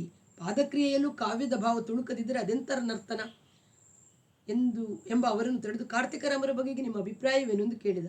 ಯಾರು ಅವನು? ನಿಮಗೆ ಗೊತ್ತೇ ಇಲ್ವೇ? ಜಯಪುರದ ಶೈಲಿಯ ನರ್ತಕ. ನಿಮ್ಮ ಪತ್ನಿಯು ಕೃಷ್ಣನ ಪಾತ್ರ ಹಾಕಿಸಿದವರು. ನಾನು ಅವನು ಕುಣಿತ ನೋಡಿಲ್ಲ. ನೋಡುವುದೇನಿದೆ ಅದರಲ್ಲಿ? ಗುಹಾಸೆಟ್ಟಿನಿಂದ ಮಾತನಾಡಿದ ಗುರುವಿನ 4 ಫೋಟೋಗಳನ್ನು ತೆಗೆದ. ಗೋಡೆಯ ಮೇಲೆ ಹಾಕಿದ್ದ ಅವರು ಮತ್ತು ಮನೋಹರಿಯ ಮದುವೆಯಾದ ಹೊಸತರಲ್ಲಿ ತೆಗೆಸಿದ ದಂಪತಿ ಚಿತ್ರವನ್ನು ತನ್ನ ಕ್ಯಾಮರಾಕ್ಕೆ ಇಳಿಸಿಕೊಂಡ. ಮನೆಯ ಮುಂಭಾಗ ಮಹಡಿಯ ಮೊದಲಾದ ಫೋಟೋ ತೆಗೆದು, ಆಯಿತು ಗುರುಜಿ, ಮತ್ತೆ ಬರ್ತೀನಿ. ನಿಮ್ಮಂಥ ಗುರುಗಳ ಮಾತನ್ನು ನಾನು ತುಂಬ ಕೇಳಬೇಕಿದೆ. ನಿಮ್ಮ ಅಭಿನಯವನ್ನು ನೋಡುವ ಭಾಗ್ಯ ನನಗೆ ಒದಗಬೇಕು ಎಂದು ಹೇಳಿ ಅವರ ಪಾದಸ್ಪರ್ಶ ಮಾಡಿ ಹೊರಟು ಹೋದ. ಮಾರನೇ ದಿನಕ್ಕೆ ಬಂದ ಭಾನುವಾರ ಸಂಚಿಕೆಯಲ್ಲಿ ಲೇಖನ ಪ್ರಕಟವಾಗಿತ್ತು. ಕಲೆಯ ಆಧಾರ, ಗುರು ಸೋಹನ್ ಲಾಲ್ಜಿ ಎಂಬ ದೊಡ್ಡ ಶೀರ್ಷಿಕೆ. ಕೆಳಗೆ ಅವರ ದ್ರೋಣ ಸದೃಶ ಮುಖದ ಫೋಟೋ. 82 ವರ್ಷದ ನರ್ತನ ಗುರು ಸೋಹನ್ ಲಾಲ್ಜಿಯು 41 ವರ್ಷದ ತನ್ನ ಶಿಷ್ಯ ಮತ್ತು ಪತ್ನಿ ಮನೋಹರಿಯು ತನಗಿಂತ 10 ವರ್ಷಕ್ಕೆ ಕಿರಿಯನಾದ ಕಾರ್ತಿಕರಾಮನೊಂದಿಗೆ ಕೂಡಿ ಮಾಡುತ್ತಿರುವ ಕಲಾಪ್ರಯೋಗವನ್ನು ಆಧಾರ ಎಂದು ಕರೆದಿದ್ದಾರೆ. ಕಾರ್ತಿಕರಾಮನು ಯಾರೆಂದೇ ಅವರಿಗೆ ಗೊತ್ತಿಲ್ಲ. ಅವರನ್ನು ಈಕೆ ಏನೇನು ಪ್ರಯೋಗ ಮಾಡುತ್ತಿದ್ದಾಳೆಂಬುದು ತಿಳಿದಿಲ್ಲ. ಮನೆಯಿಂದ ಹೊರಗೆ ಹೋಗದೆ ವೃದ್ಧಾಪ್ಯದ ಭಾರದಲ್ಲಿ ತಮ್ಮ ಮನೆಯ ಉಜ್ವಲ ಕಲಾಜೀವನವನ್ನು ಮೆಲುಕು ಹಾಕುತ್ತಾ ತಮ್ಮ ಹೆಂಡತಿ ಕಟ್ಟಿಸಿರುವ ಸೌತ್ ಎಕ್ಸ್ಟೆನ್ಷನ್ ಮನೆಯಲ್ಲಿ ಕಾಲ ಕಳೆಯುವವರಿಗೆ ತಾವು ಕಲಿಸಿದ ಕಲಾಶುದ್ಧಿಯನ್ನು ಸಂಕರದಿಂದ ಅಪವಿತ್ರಗೊಳಿಸುತ್ತಿರುವ ಪತ್ನಿಯ ಮೇಲೆ ಭಯಂಕರ ಕೋಪವಿರುವುದು ನಾನು ಖುದ್ದು ಸಂದರ್ಶಿಸಿದಾಗ ಹೊರಹೊಮ್ಮಿತು ಎಂದು ತಾನು ಸಂಗ್ರಹಿಸಿದ ಸಾಮಗ್ರಿಯನ್ನು ದ್ವಂದ್ವಾರ್ಥ ಬರುವ ವಾಕ್ಯಗಳಲ್ಲಿ ವಿನ್ಯಾಸಗೊಳಿಸಿ ಪ್ರಕಟಿಸಿದ್ದ. ಜೊತೆಗೆ 4 ಫೋಟೋಗಳು. ಕೋಪದಿಂದ ಉರಿಯುವ ಗುರುವಿನ ಮುಖ, ಶೃಂಗಾರದ ಲಜ್ಜೆಯನ್ನು ತುಳುಕಿಸುತ್ತಾ ಕಾರ್ತಿಕನೊಡನೆ ನರ್ತಿಸುವ ರಾಧಾವೇಶದ ಮನೋಹರಿಯ ಮುಖ, 63ರ ಗುರು ಸೋಹನ್ಲಾಲ್ ಮತ್ತು 22ರ ಮನೋಹರಿಯು ಮದುವೆಯಾದ ಹೊಸದರಲ್ಲಿ ತೆಗೆಸಿದ ಫೋಟೋ, 10 ವರ್ಷಕ್ಕೆ ಕಿರಿಯನಾದ ಕೃಷ್ಣ ಎಂಬ ಅಡಿಟಿಪ್ಪಣಿಯೊಡನೆ ಕಾರ್ತಿಕನ ನಗುಮುಖದ ಚಿತ್ರಗಳನ್ನು ಹಾಕಿದ್ದ. ನರ್ತನ ಕಲಾ ಜಗತ್ತಿನಲ್ಲಿ ದೊಡ್ಡ ಗುಸುಗುಸು ಶುರುವಾಯಿತು. ಭಾನುವಾರ ಸಂಜೆ ಜೋಧಪುರದಲ್ಲಿ ಮನೋಹರಿ ಮತ್ತು ತಂಡದ ಕಾರ್ಯಕ್ರಮವಿತ್ತು. ಆ ದಿನ ಬೆಳಿಗ್ಗೆ ಅಲ್ಲಿಯ ಹೊರೈಸನ್ ಅವಳಿಗೆ ಸಿಕ್ಕಿತು. ಆ ಪತ್ರಿಕೆಯು ತನ್ನ ಬಗೆಗೆ ಕುಹಕದ ಸುದ್ದಿ ಪ್ರಕಟಿಸಿ ತಾನು ಉತ್ತರಿಸಿ ಅವರದಕ್ಕೆ ಟಿಪ್ಪಣಿಯಾಗಿ ಉತ್ತರಿಸಿದ ಮೇಲೆ ಅದರ ಭಾನುವಾರದ ಪುರವಣಿಯನ್ನು ಓದುವ ಕುತೂಹಲ ಅವಳಲ್ಲಿ ಹುಟ್ಟಿತು. ತಾನು ಬಂದು ಇಳಿದ ಹೋಟೆಲ್ ಕೋಣೆಯಲ್ಲಿಯೇ ಆ ದಿನದ ಪತ್ರಿಕೆಯನ್ನು ಹಾಕಿದ್ದರು. ನಿತ್ಯದ ಸುದ್ದಿ ವಿಭಾಗದಲ್ಲಿ ಅವಳಿಗೆ ಆಸಕ್ತಿ ಇರಲಿಲ್ಲ. ಪುರವಣಿಯನ್ನೇ ಎತ್ತಿಕೊಂಡು ಕಣ್ಣಾಡಿಸಿದರೆ 2 ಪುಟದ 3/4 ಭಾಗ. ಬಾಪ್ರೇ, 4 ಚಿತ್ರಗಳು. ಆಧಾರ ಎಂಬ ಪದವನ್ನು ಒಳಗೊಂಡ ಶೀರ್ಷಿಕೆ. 2 ಸಲ ಓದಿಕೊಂಡಳು. ಇಂಗ್ಲಿಷ್ ಭಾಷೆ ತನಗೆ ಪ್ರೌಢವಾಗಿ ತಿಳಿಯದಿದ್ದರೂ ಲೇಖನದ ದ್ವಂದ್ವಾರ್ಥದ ಕಿಡಿಗೇಡಿತನ ಅರ್ಥವಾಯಿತು. ಇವನು ನಾನಿಲ್ಲದಾಗ ನನ್ನ ಮನೆಗೆ ಹೋಗಿದ್ದಾನೆ. ತನ್ನ ಮನೆಯ ಲಾಂಜಿನ ಗೋಡೆಯ ಮೇಲಿರುವ ದಂಪತಿ ಫೋಟೋದ ಪ್ರತಿ ಮಾಡಿಕೊಂಡಿದ್ದಾನೆ. ಗುರೂಜಿ ಯಾಕೆ ಹೀಗೆ ಮಾತನಾಡಿದರು? ಅವರ ಮೇಲೆ ವಿಪರೀತ ಕೋಪ ಬಂತು.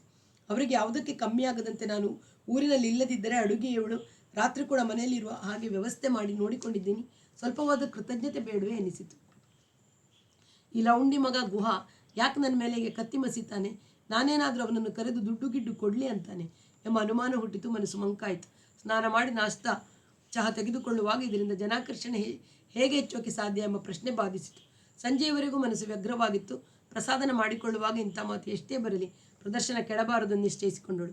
ಪತ್ರಿಕೆಯ ಈ ಲೇಖನ ಕಾರ್ತಿಕನಿಗೆ ಗೊತ್ತಿಲ್ಲ, ಬೇರೆ ಯಾರಿಗೂ ತಿಳಿದಿಲ್ಲ. ನಾನೊಬ್ಬಳು ಗಟ್ಟಿಯಾಗಿದ್ದರೆ ಸಾಕು ನಿರ್ಧರಿಸಿದಳು. ಕಾರ್ಯಕ್ರಮ ತುಂಬ ಯಶಸ್ವಿಯಾಗಿ ಬಂತು.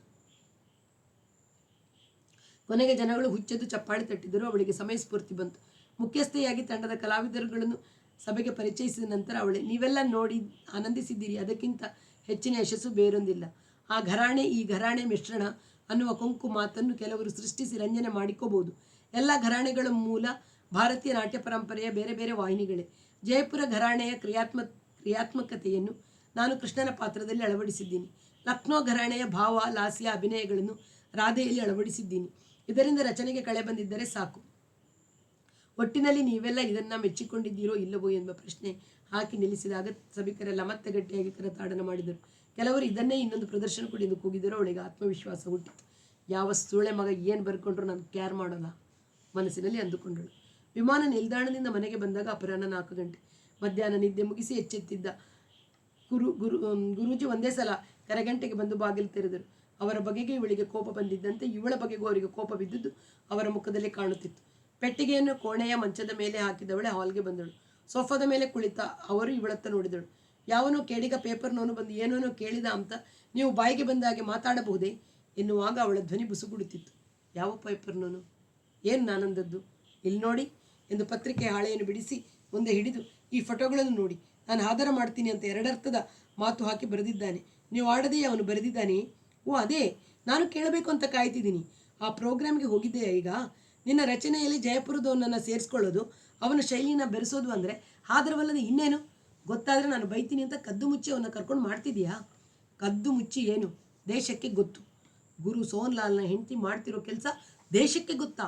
ಏನು ನಾನು ಮಾಡಬಾರ್ದ ಕೆಲಸ ಮಾಡ್ತಿರೋದು? ಮಾಡಬಾರ್ದು ಮಾಡಿಲ್ವೇ?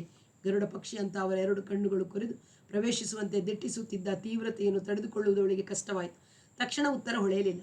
ಅವರನ್ನು ಚೆನ್ನಾಗಿ ತರಾಟೆಗೆ ತೆಗೆದುಕೊಳ್ಳಬೇಕೆಂದು ನಿಶ್ಚಯಿಸಿ ತಾನು ಆಡಬೇಕಾದ ಹರಿತವಾದ 4-6 ಮಾತುಗಳನ್ನು ಅವಳ ಮನಸ್ಸಿನಲ್ಲಿಯೇ ಪೂರ್ವಾಭ್ಯಾಸ ಮಾಡಿಕೊಂಡು ಬಂದಿದ್ದಳು. ಘರಾಣೆಗಳೆಂಬ ಸಣ್ಣ ಸಣ್ಣ ನಿಯಮಗಳನ್ನು ಇಟ್ಟುಕೊಂಡರೆ ಕಲೆ ಉಳಿಯೋಲ್ಲ. ಕರ್ನಾಟಕ ಪದ್ಧತಿಯಿಂದ ಹಿಂದೂಸ್ತಾನಿ ಸಂಗೀತವು ರಾಗಗಳನ್ನು ತೆಗೆದುಕೊಳ್ಳುತ್ತಿಲ್ಲವೇನು?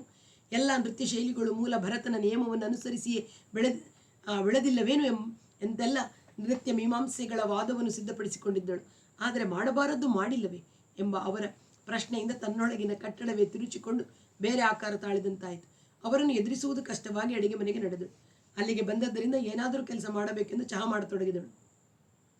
ಚಹಾ ಸಿದ್ಧವಾದ ಮೇಲೆ ತನಗೂ ಬೇಕಿತ್ತು ಎನಿಸಿತು.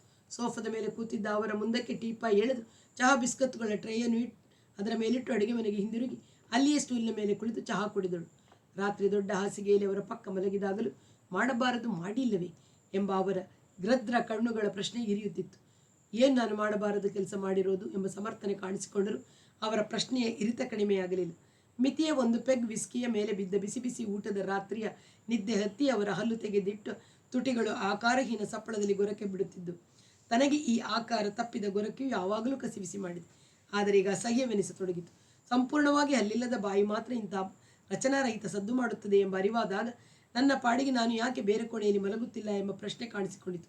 ಬರೀ ಗೊರಕೆಯಲ್ಲ, ಈತನ ಪುಂಸತ್ವವು ವಿಶೇಷವಾಗಿ ಗಳಿತಗೊಂಡಾಗಲೇ 15 ವರ್ಷದ ಹಿಂದೆಯೇ ನಾನು ಹಾಸಿಗೆಯನ್ನು ಬೇರೆ ಮಾಡಿಕೋಬೇಕಿತ್ತು. ಯಾಕೆ ಮಾಡಿಕೊಳ್ಳದೆ ಗುರುಭಕ್ತಿ ಪ್ರತಿಭಕ್ತಿಗಳಿಂದ ಇವರ ಮಗ್ಗುಲಲ್ಲೇ ಮುಂದುವರಿಸಿದೆ. ಈ ಭಕ್ತಿಯ ಬೆಲೆಯನ್ನೇ ಅರ್ಥ ಮಾಡಿಕೊಳ್ಳದೆ ಮಾಡಬಾರದು ಮಾಡಿಲ್ಲವೇನು ಅಂದರಲ್ಲ. ಕೃತಜ್ಞತೆ ಇಲ್ಲದವರು ಎಂದುಕೊಳ್ಳುವಾಗ ಆ ಲೌಂಡಿ ಮಗ ಗುಹನ ವಾಕ್ಯಗಳಂತೆ ಇವರ ಈ ಪ್ರಶ್ನೆಯಲ್ಲೂ 2 ಅರ್ಥವಿದೆ ಎಂಬ ಅರಿವಾಯಿತು. 2 ಶೈಲಿಗಳನ್ನು ಬೆರೆಸೋದು ಎಂಬುದೇ ಇವರ ಅರ್ಥವಿರಬಹುದು. ನನ್ನ ಮತ್ತು ಕಾರ್ತಿಕನ ಸಂಬಂಧ ಇವರಿಗೆ ಗೊತ್ತಿಲ್ಲದೇನೂ ಇರಬಹುದು. ಅಥವಾ ಆ ಸಂಬಂಧವು ಮೊಳೆಯುವ ಮಾತುಗಳನ್ನು ಗುಹ ಇವರ ತಲೆಯಲ್ಲಿ ಬಿತ್ತಿದ್ದಾನೆಯೋ ಎಂಬ ಅನುಮಾನ ಬರತೊಡಗಿತು. ಈಗ ಪ್ರಯಾಣ ಮಾಡ್ತಿದ್ದಾನೆ. ರೈಲು ಬೆಳಗ್ಗೆ 7ಕ್ಕೆ ತಲುಪಿ 8ರ ಒಳಗೆ ನೃತ್ಯ ಶಾಲೆಗೆ ಬರ್ತಾನೆ ಎಂದುಕೊಂಡಳು.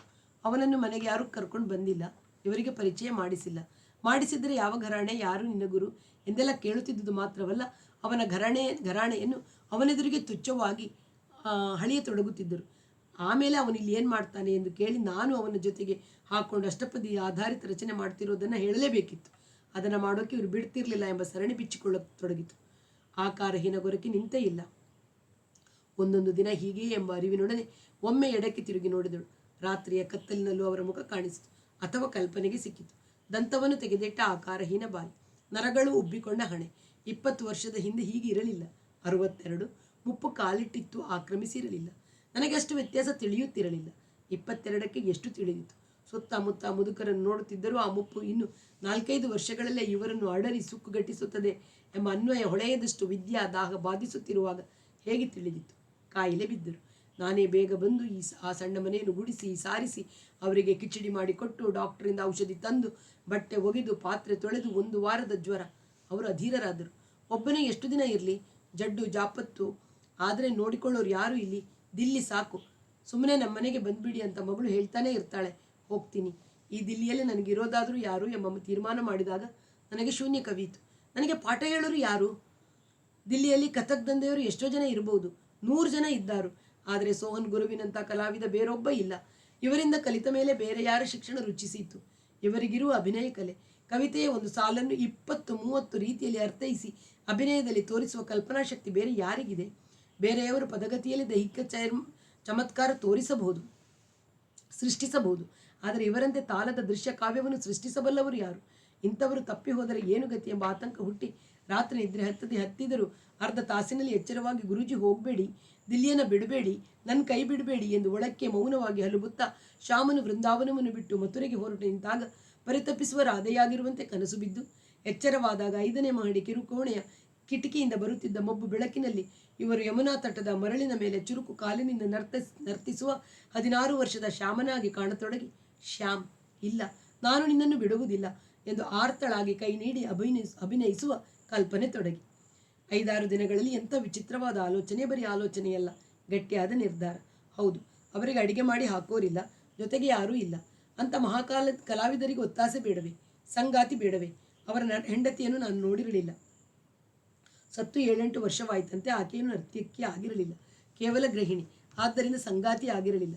ಗುರೂಜಿಗೆ ಜೀವನದಲ್ಲಿ ಮೊಟ್ಟ ಮೊದಲ ಒಬ್ಬ ಸಂಗಾತಿ ಸಿಕ್ಕಿ ಅವರು ಇನ್ನೂ ಹೆಚ್ಚು ಉತ್ಸಾಹದಿಂದ ನರ್ತನ ಕಲಿಸಿ ಹೊಸ ಹೊಸ ರಚನೆಗಳನ್ನು ಸೃಷ್ಟಿಸುವಂತಾದರೆ ಆ ಸಂಗಾತಿ ನಾನೇ. ಆದರೆ 63, ತಮ್ಮ ವಯಸ್ಸನ್ನು ಎಂದೂ ಮುಚ್ಚಿಕೊಂಡಿಲ್ಲ. ಆದರೆ ಏನಂತೆ, ಅಭಿನಯಿಸತೊಡಗಿದರೆ 16ರ ಶ್ಯಾಮನಾಗ್ಬಿಡ್ತಾರೆ, ಪ್ರೌಢರಾದೇ ಆಗ್ತಾರೆ.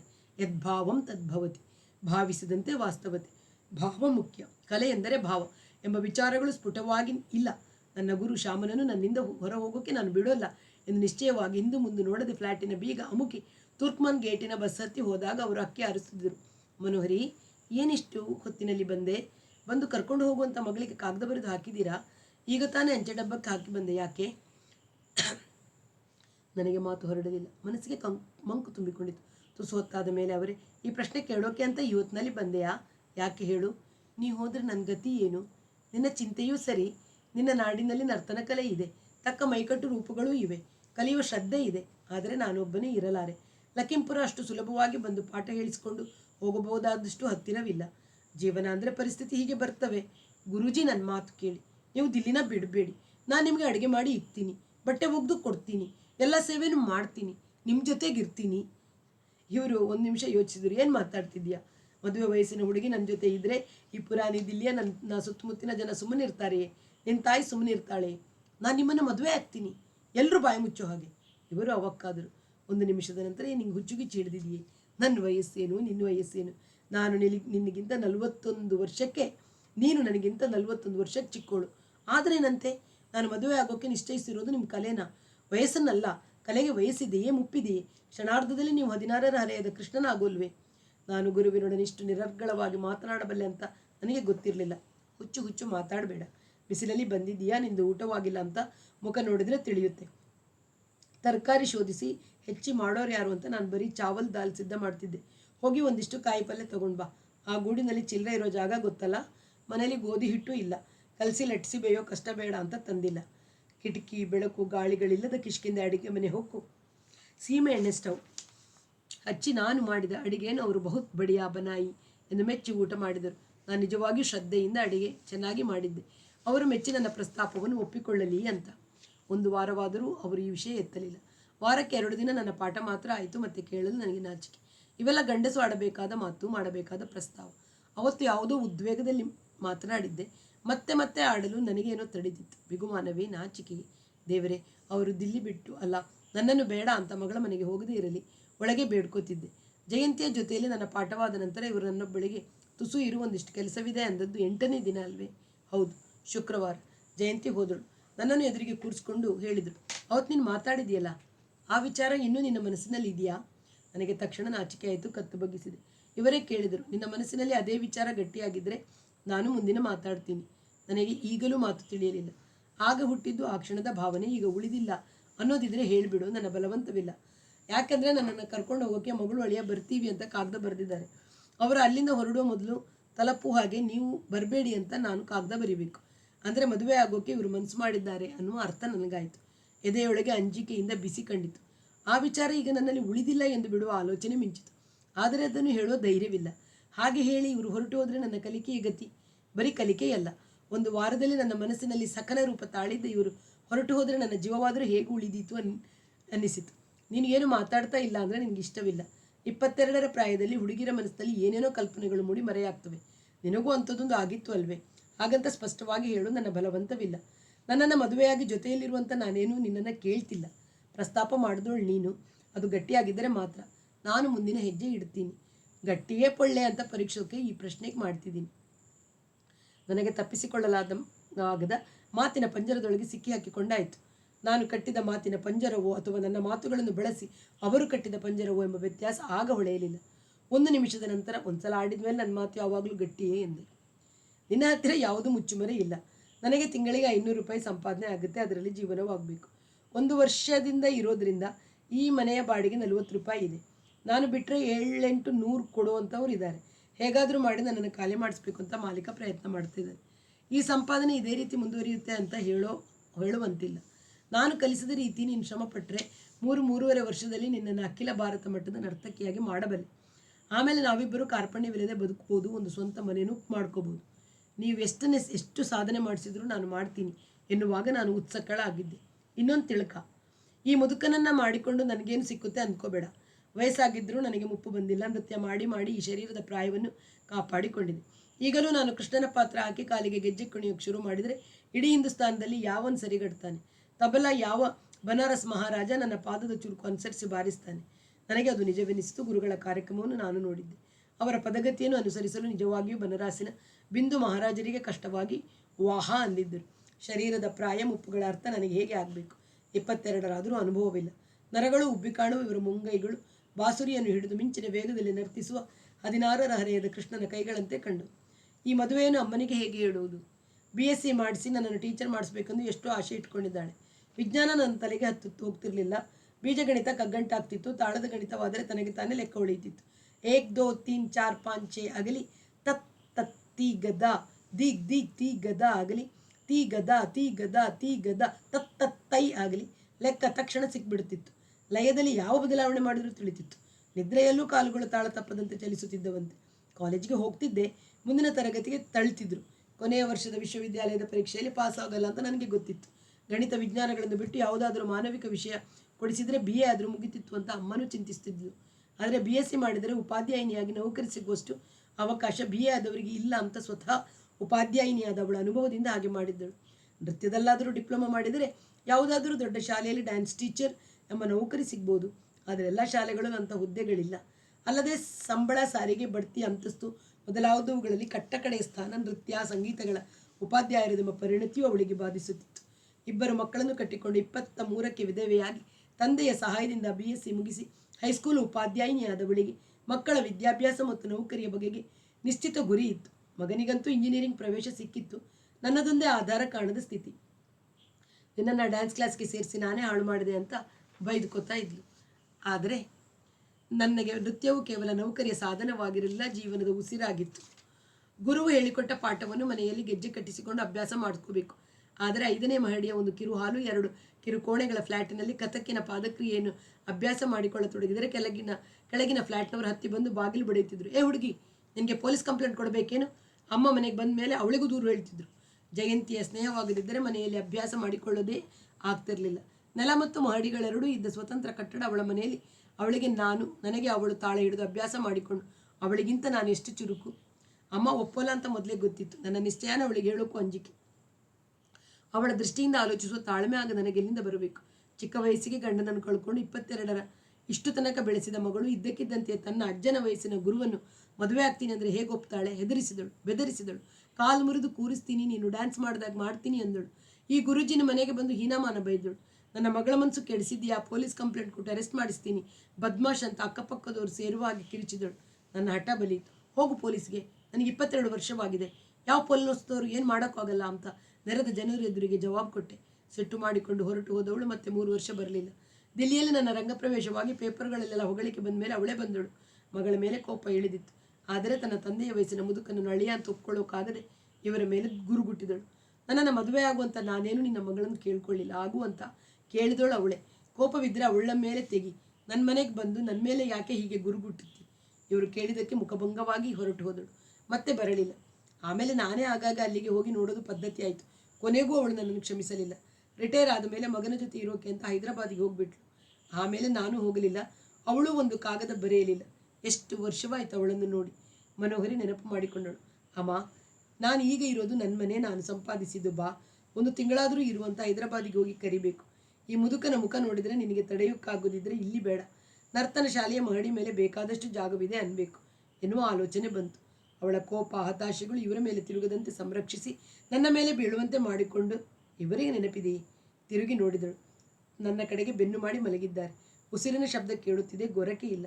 ಅವರು ಹೇಳಿದಂತೆ 3 ವರ್ಷದ ಅರೆತ, ಎಂತೆಂಥ ಬೋಲ್ಗಳು, ಎಂತೆಂಥ ಚಕ್ಕರ್ಗಳು, ಎಂತೆಂಥ ಗತಿಗಳು, ಅಭಿನಯದ ಮರ್ಮ, ಕವಿತದ ಪದರು ತೆಗೆಯುವ ಕಲ್ಪನೆಗಳು, ಆಯಾಸವಾದರೂ ಬಿಡದೆ ತಾವೇ ಮಾಡಿ ಮಾಡಿ ತೋರಿಸುತ್ತಾ, ತಾವೇ ತಬಲ ಹಿಡಿದು ಮಾಡಿಸುತ್ತಾ, ಸುಸ್ತು ಅಂದ್ಕೋಬೇಡ, ಮಾಡಿ ಮಾಡಿ ದಮ್ ತೆಗೆದುಕೊಂಡು ಹಾಕ್ಬಿಡಬೇಕು ಎಂದು ಪ್ರೋತ್ಸಾಹಿಸುತ್ತಾ, ಬರೀ ಇಷ್ಟು ಸಾಲದು, ಯೋಗಾಸನಗಳನ್ನು ಮಾಡು, ಪ್ರಾಣಾಯಾಮ ಕಲಿ, ಶರೀರದ ಮಾಟ ಉಳಿಸ್ಕೊಳ್ಳೋಕ್ಕೆ, ದಮ್ ಹತೋಟಿಯಲ್ಲಿ ಇಟ್ಕೊಳ್ಳೋಕ್ಕೆ ಇವೆರಡೂ ಬೇಕು.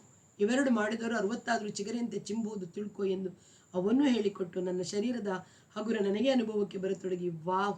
ಕುಣಿತವೆಂದರೆ ಗಾಳಿಯಲ್ಲಿ ತೇಲುವಷ್ಟು ಸುಲಭವೆನ್ನಿಸಿ 100 ಗೆಜ್ಜೆಗಳಿದ್ದರೂ 2 ಕಾಲುಗಳಿಂದ ಒಂದೇ ಕಿಂಕಿಣಿಯ ನಾದವು ಹೊರಡುವಂತಹ ತೋಟಿಯನ್ನು ಕಲಿಸಿ ನೆನೆಸಿಕೊಂಡರೆ ಅದಷ್ಟು ಗಾಢಮಗ್ನತೆಯ ಕಲಿಕೆ, ಗಾಢನಿಷ್ಠೆಯ ಕಲಿಸಿಕೆ. ರಾತ್ರಿ ಮಲಗುವ ಮುನ್ನ ಅವರೇ ನನ್ನ ಪಾದಗಳಿಗೆ ಎಳ್ಳೆಣ್ಣೆ ಸವರಿ ಹದವಾಗಿ ನೀವು ನನ್ನ ಕಾಲು ಮುಟ್ಟಬಾರದು ಅಂತ ಹೂ ಹರಿದರೆ ಅವತ್ತವತ್ತಿನ ನೋವನ್ನು ಅವತ್ತವತ್ತೇ ತೆಗೆದು ಹಾಕಬೇಕು. ನಾಳೆ ಇದಕ್ಕಿಂತ ಹೆಚ್ಚು ಅಭ್ಯಾಸ ಮಾಡಬೇಕು. ಗೆಜ್ಜೆ ಕಟ್ಟಿದಾಗ ನೀನು ಪಾರ್ವತಿ, ಗೆಜ್ಜೆ ಕಟ್ಟಿದಾಗ ನೀನು ಹೆಂಡತಿ ಶಿಷ್ಯ ಅನ್ನುವ ಭಾವ ಇರೋದಿಲ್ಲ. ನೀನೊಬ್ಬ ಪಾರ್ವತಿ, ಲಾಸ್ಯ ದೇವಿ ಅಂತ ಸಮಾಧಾನ ಹೇಳಿದರಲ್ಲ. ಪ್ರತಿದಿನ ನನ್ನ ಪಾದಗಳಿಗೆ ಮಾಲಿಷ್ ಮಾಡಿ ಕಿತ್ತು ಬರುವ ಗೆಜ್ಜೆಯನ್ನು ಮತ್ತೆ ಸ್ವಸ್ಥಾನಕ್ಕೆ ಸೇರಿಸಿ ಕಟ್ಟಿ ಕಲ್ಲನ್ನು ವಿಗ್ರಹವಾಗಿಸುವ ಶಿಲ್ಪಿಯ ಏಕಾಗ್ರತೆಯಿಂದ, ಪ್ರೀತಿಯೋ ವಾತ್ಸಲ್ಯವೋ ಭಕ್ತಿಯೋ ಮುಂದೆ ನನ್ನ ಹೆಸರು ಉಳಿಸುವಳೆಂಬ ವಾಂಛೆಯೋ ಆ ಶ್ರದ್ಧೆಯಿಂದ ಕಲಿಸದಿದ್ದರೆ ನಾನೆಲ್ಲಿ ನರ್ತಕಿ ಆಗುತ್ತಿದ್ದೆ ಎಂಬ ನೆನಪಿನೊಡನೆ ಉದ್ದೇಶ ಏನೇ ಇರಲಿ, ಈ ವಯಸ್ಸಿನಲ್ಲಿ ಮಗಳ ಅಧೀನದಲ್ಲಿ ಬೀಳುವುದನ್ನು ತಪ್ಪಿಸಿಕೊಳ್ಳುವ, ರಕ್ತಗತವಾಗಿರುವ ನರ್ತನ ಜೀವನವನ್ನು ಬಿಟ್ಟು ಆ ಹಳ್ಳಿಯಲ್ಲಿ ಇರುವುದರಿಂದ ತಪ್ಪಿಸಿಕೊಳ್ಳುವ, ದುಡಿದು ಮುಪ್ಪಿನಲ್ಲಿ ಆಸರೆ ಕೊಡುವಂಥ ಚಿಕ್ಕ ವಯಸ್ಸಿನ ಹುಡುಗಿ ತಾನಾಗಿ ಬಂದಿರುವಾಗ ಯಾಕೆ ಕಳ್ಕೋಬೇಕು ಎಂಬ ಪ್ರಾಪಂಚಿಕ ಹಂಚಿಕೆಗಳೇ ಇರಲಿ, ಇಷ್ಟು ಶ್ರದ್ಧೆಯಿಂದ ಕಲಿಸಿದರಲ್ಲ ಎಂಬ ನೆನಪಿನೊಡನೆ ಇದ್ದಕ್ಕಿದ್ದಂತೆಯೇ ಕೃತಜ್ಞತೆ ಮೂಡಿತು. 3.5 ವರ್ಷ ಅದೆಂಥ ದಿನಗಳು! ಹೊಸ ತಾಲ, ಹೊಸ ಹೆಜ್ಜೆ, ಹಳೆಯ ಚಲನೆಯ ಮೇಲೆ ಗಳಿಸುವ ಹೊಸ ಪ್ರಭುತ್ವ, ಕಾಲವನ್ನು ಬಲೆಯಂತೆ ಬಿಡಿಸಿ ಬಿಡಿಸಿ ತೋರಿಸುವ, ತಾಲಕ್ಕೆ ತಕ್ಕಂತೆ ಪಾದಕ್ರಿಯೆಯನ್ನು ಹೊಂದಿಸುವ, ಪಾದದಿಂದಲೇ ತಾಲಜಾನವನ್ನು ಸೃಷ್ಟಿಸುವ ಸಾಧನೆಯಲ್ಲಿ ಅದೆಂತಹ ಆನಂದ! ಕನ್ನಡಿಯ ಎದುರು ಕೂತು ಕಣ್ಣುಗಳ ಚಲನೆ ಅಭ್ಯಾಸ ಮಾಡುವಾಗ ಕಾಣುತ್ತಿದ್ದ ಹೊಸ ಹೊಸ ಭಾವಗಳ ರೋಮಾಂಚನ, ಶರೀರದ ಬಾಗು ಬಳಕುಗಳಿಗೆ ಪಾದಕ್ರಿಯೆ, ಹಸ್ತಕ್ರಿಯೆ, ಕಣ್ಣು, ಹುಬ್ಬು, ತುಟಿಗಳ ವಿನ್ಯಾಸ ಅರ್ಥಗಳನ್ನು ಹೊಂದಿಸಿ ಅರ್ಥದ ಏಕತೆಯನ್ನು ಸಾಧಿಸುವ ಹುಮ್ಮಸ್ಸು. ಬೇರೆ ಏನೂ ಕಾಣುತ್ತಿರಲಿಲ್ಲ, ಬೇಕಿರಲಿಲ್ಲ. ಬೇರೆ ಏನಾದರೂ ಇದೆ ಎಂಬ ಅರಿವು ಇರಲಿಲ್ಲ. ಈತ 62 ತುಂಬಿದವರು, ನಾನು 22 ತುಂಬಿದವಳು ಎಂಬ ವ್ಯತ್ಯಾಸದ ಅರಿವು ಇರಲಿಲ್ಲ. ಅಪೂರ್ವಕ್ಕೊಮ್ಮೆ ಇವರು ಚಪಲ ತೀರಿಸಿಕೊಂಡರೂ ಇವರ ಮುಪ್ಪಿನ ಮಿತಿ ಅರ್ಥವಾಗಿರಲಿಲ್ಲ. ಇಷ್ಟಕ್ಕೆ ಜನಗಳು ಯಾಕೆ ಅಷ್ಟು ಹುಚ್ಚೇಳ್ತಾರೆ ಎಂಬ ತುಚ್ಛ ಭಾವನೆ. ಬೆಳಗೆಲ್ಲ ಕುಣಿತ, ಮಧ್ಯಾಹ್ನ ತುಸು ನಿದ್ದೆ, ಮತ್ತೆ ಕುಣಿತ, ಸಂಜೆ ಸಂಗೀತಾಭ್ಯಾಸ, ಮತ್ತೆ ಕುಣಿತ, ಊಟವಾದ ನಂತರ ಹೆಣನಿದ್ರೆ, ಕನಸಿನಲ್ಲೂ ತಬಲದ ಬೋಲಗಳಿಗೆ ಹೆಜ್ಜೆಯ ಸಂಗತಿ, ಬಾಯಿಯಲ್ಲಿ ಪದಂತಗಳು.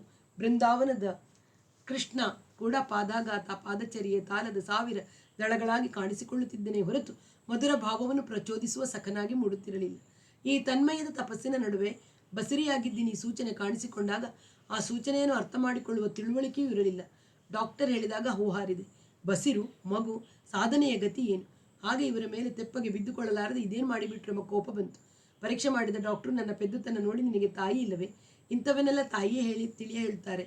ಅವರನ್ನು ಬಿಟ್ಟು ಅಜ್ಜನ ಜೊತೆ ಬಂದಿದ್ದೀಯಲ್ಲ.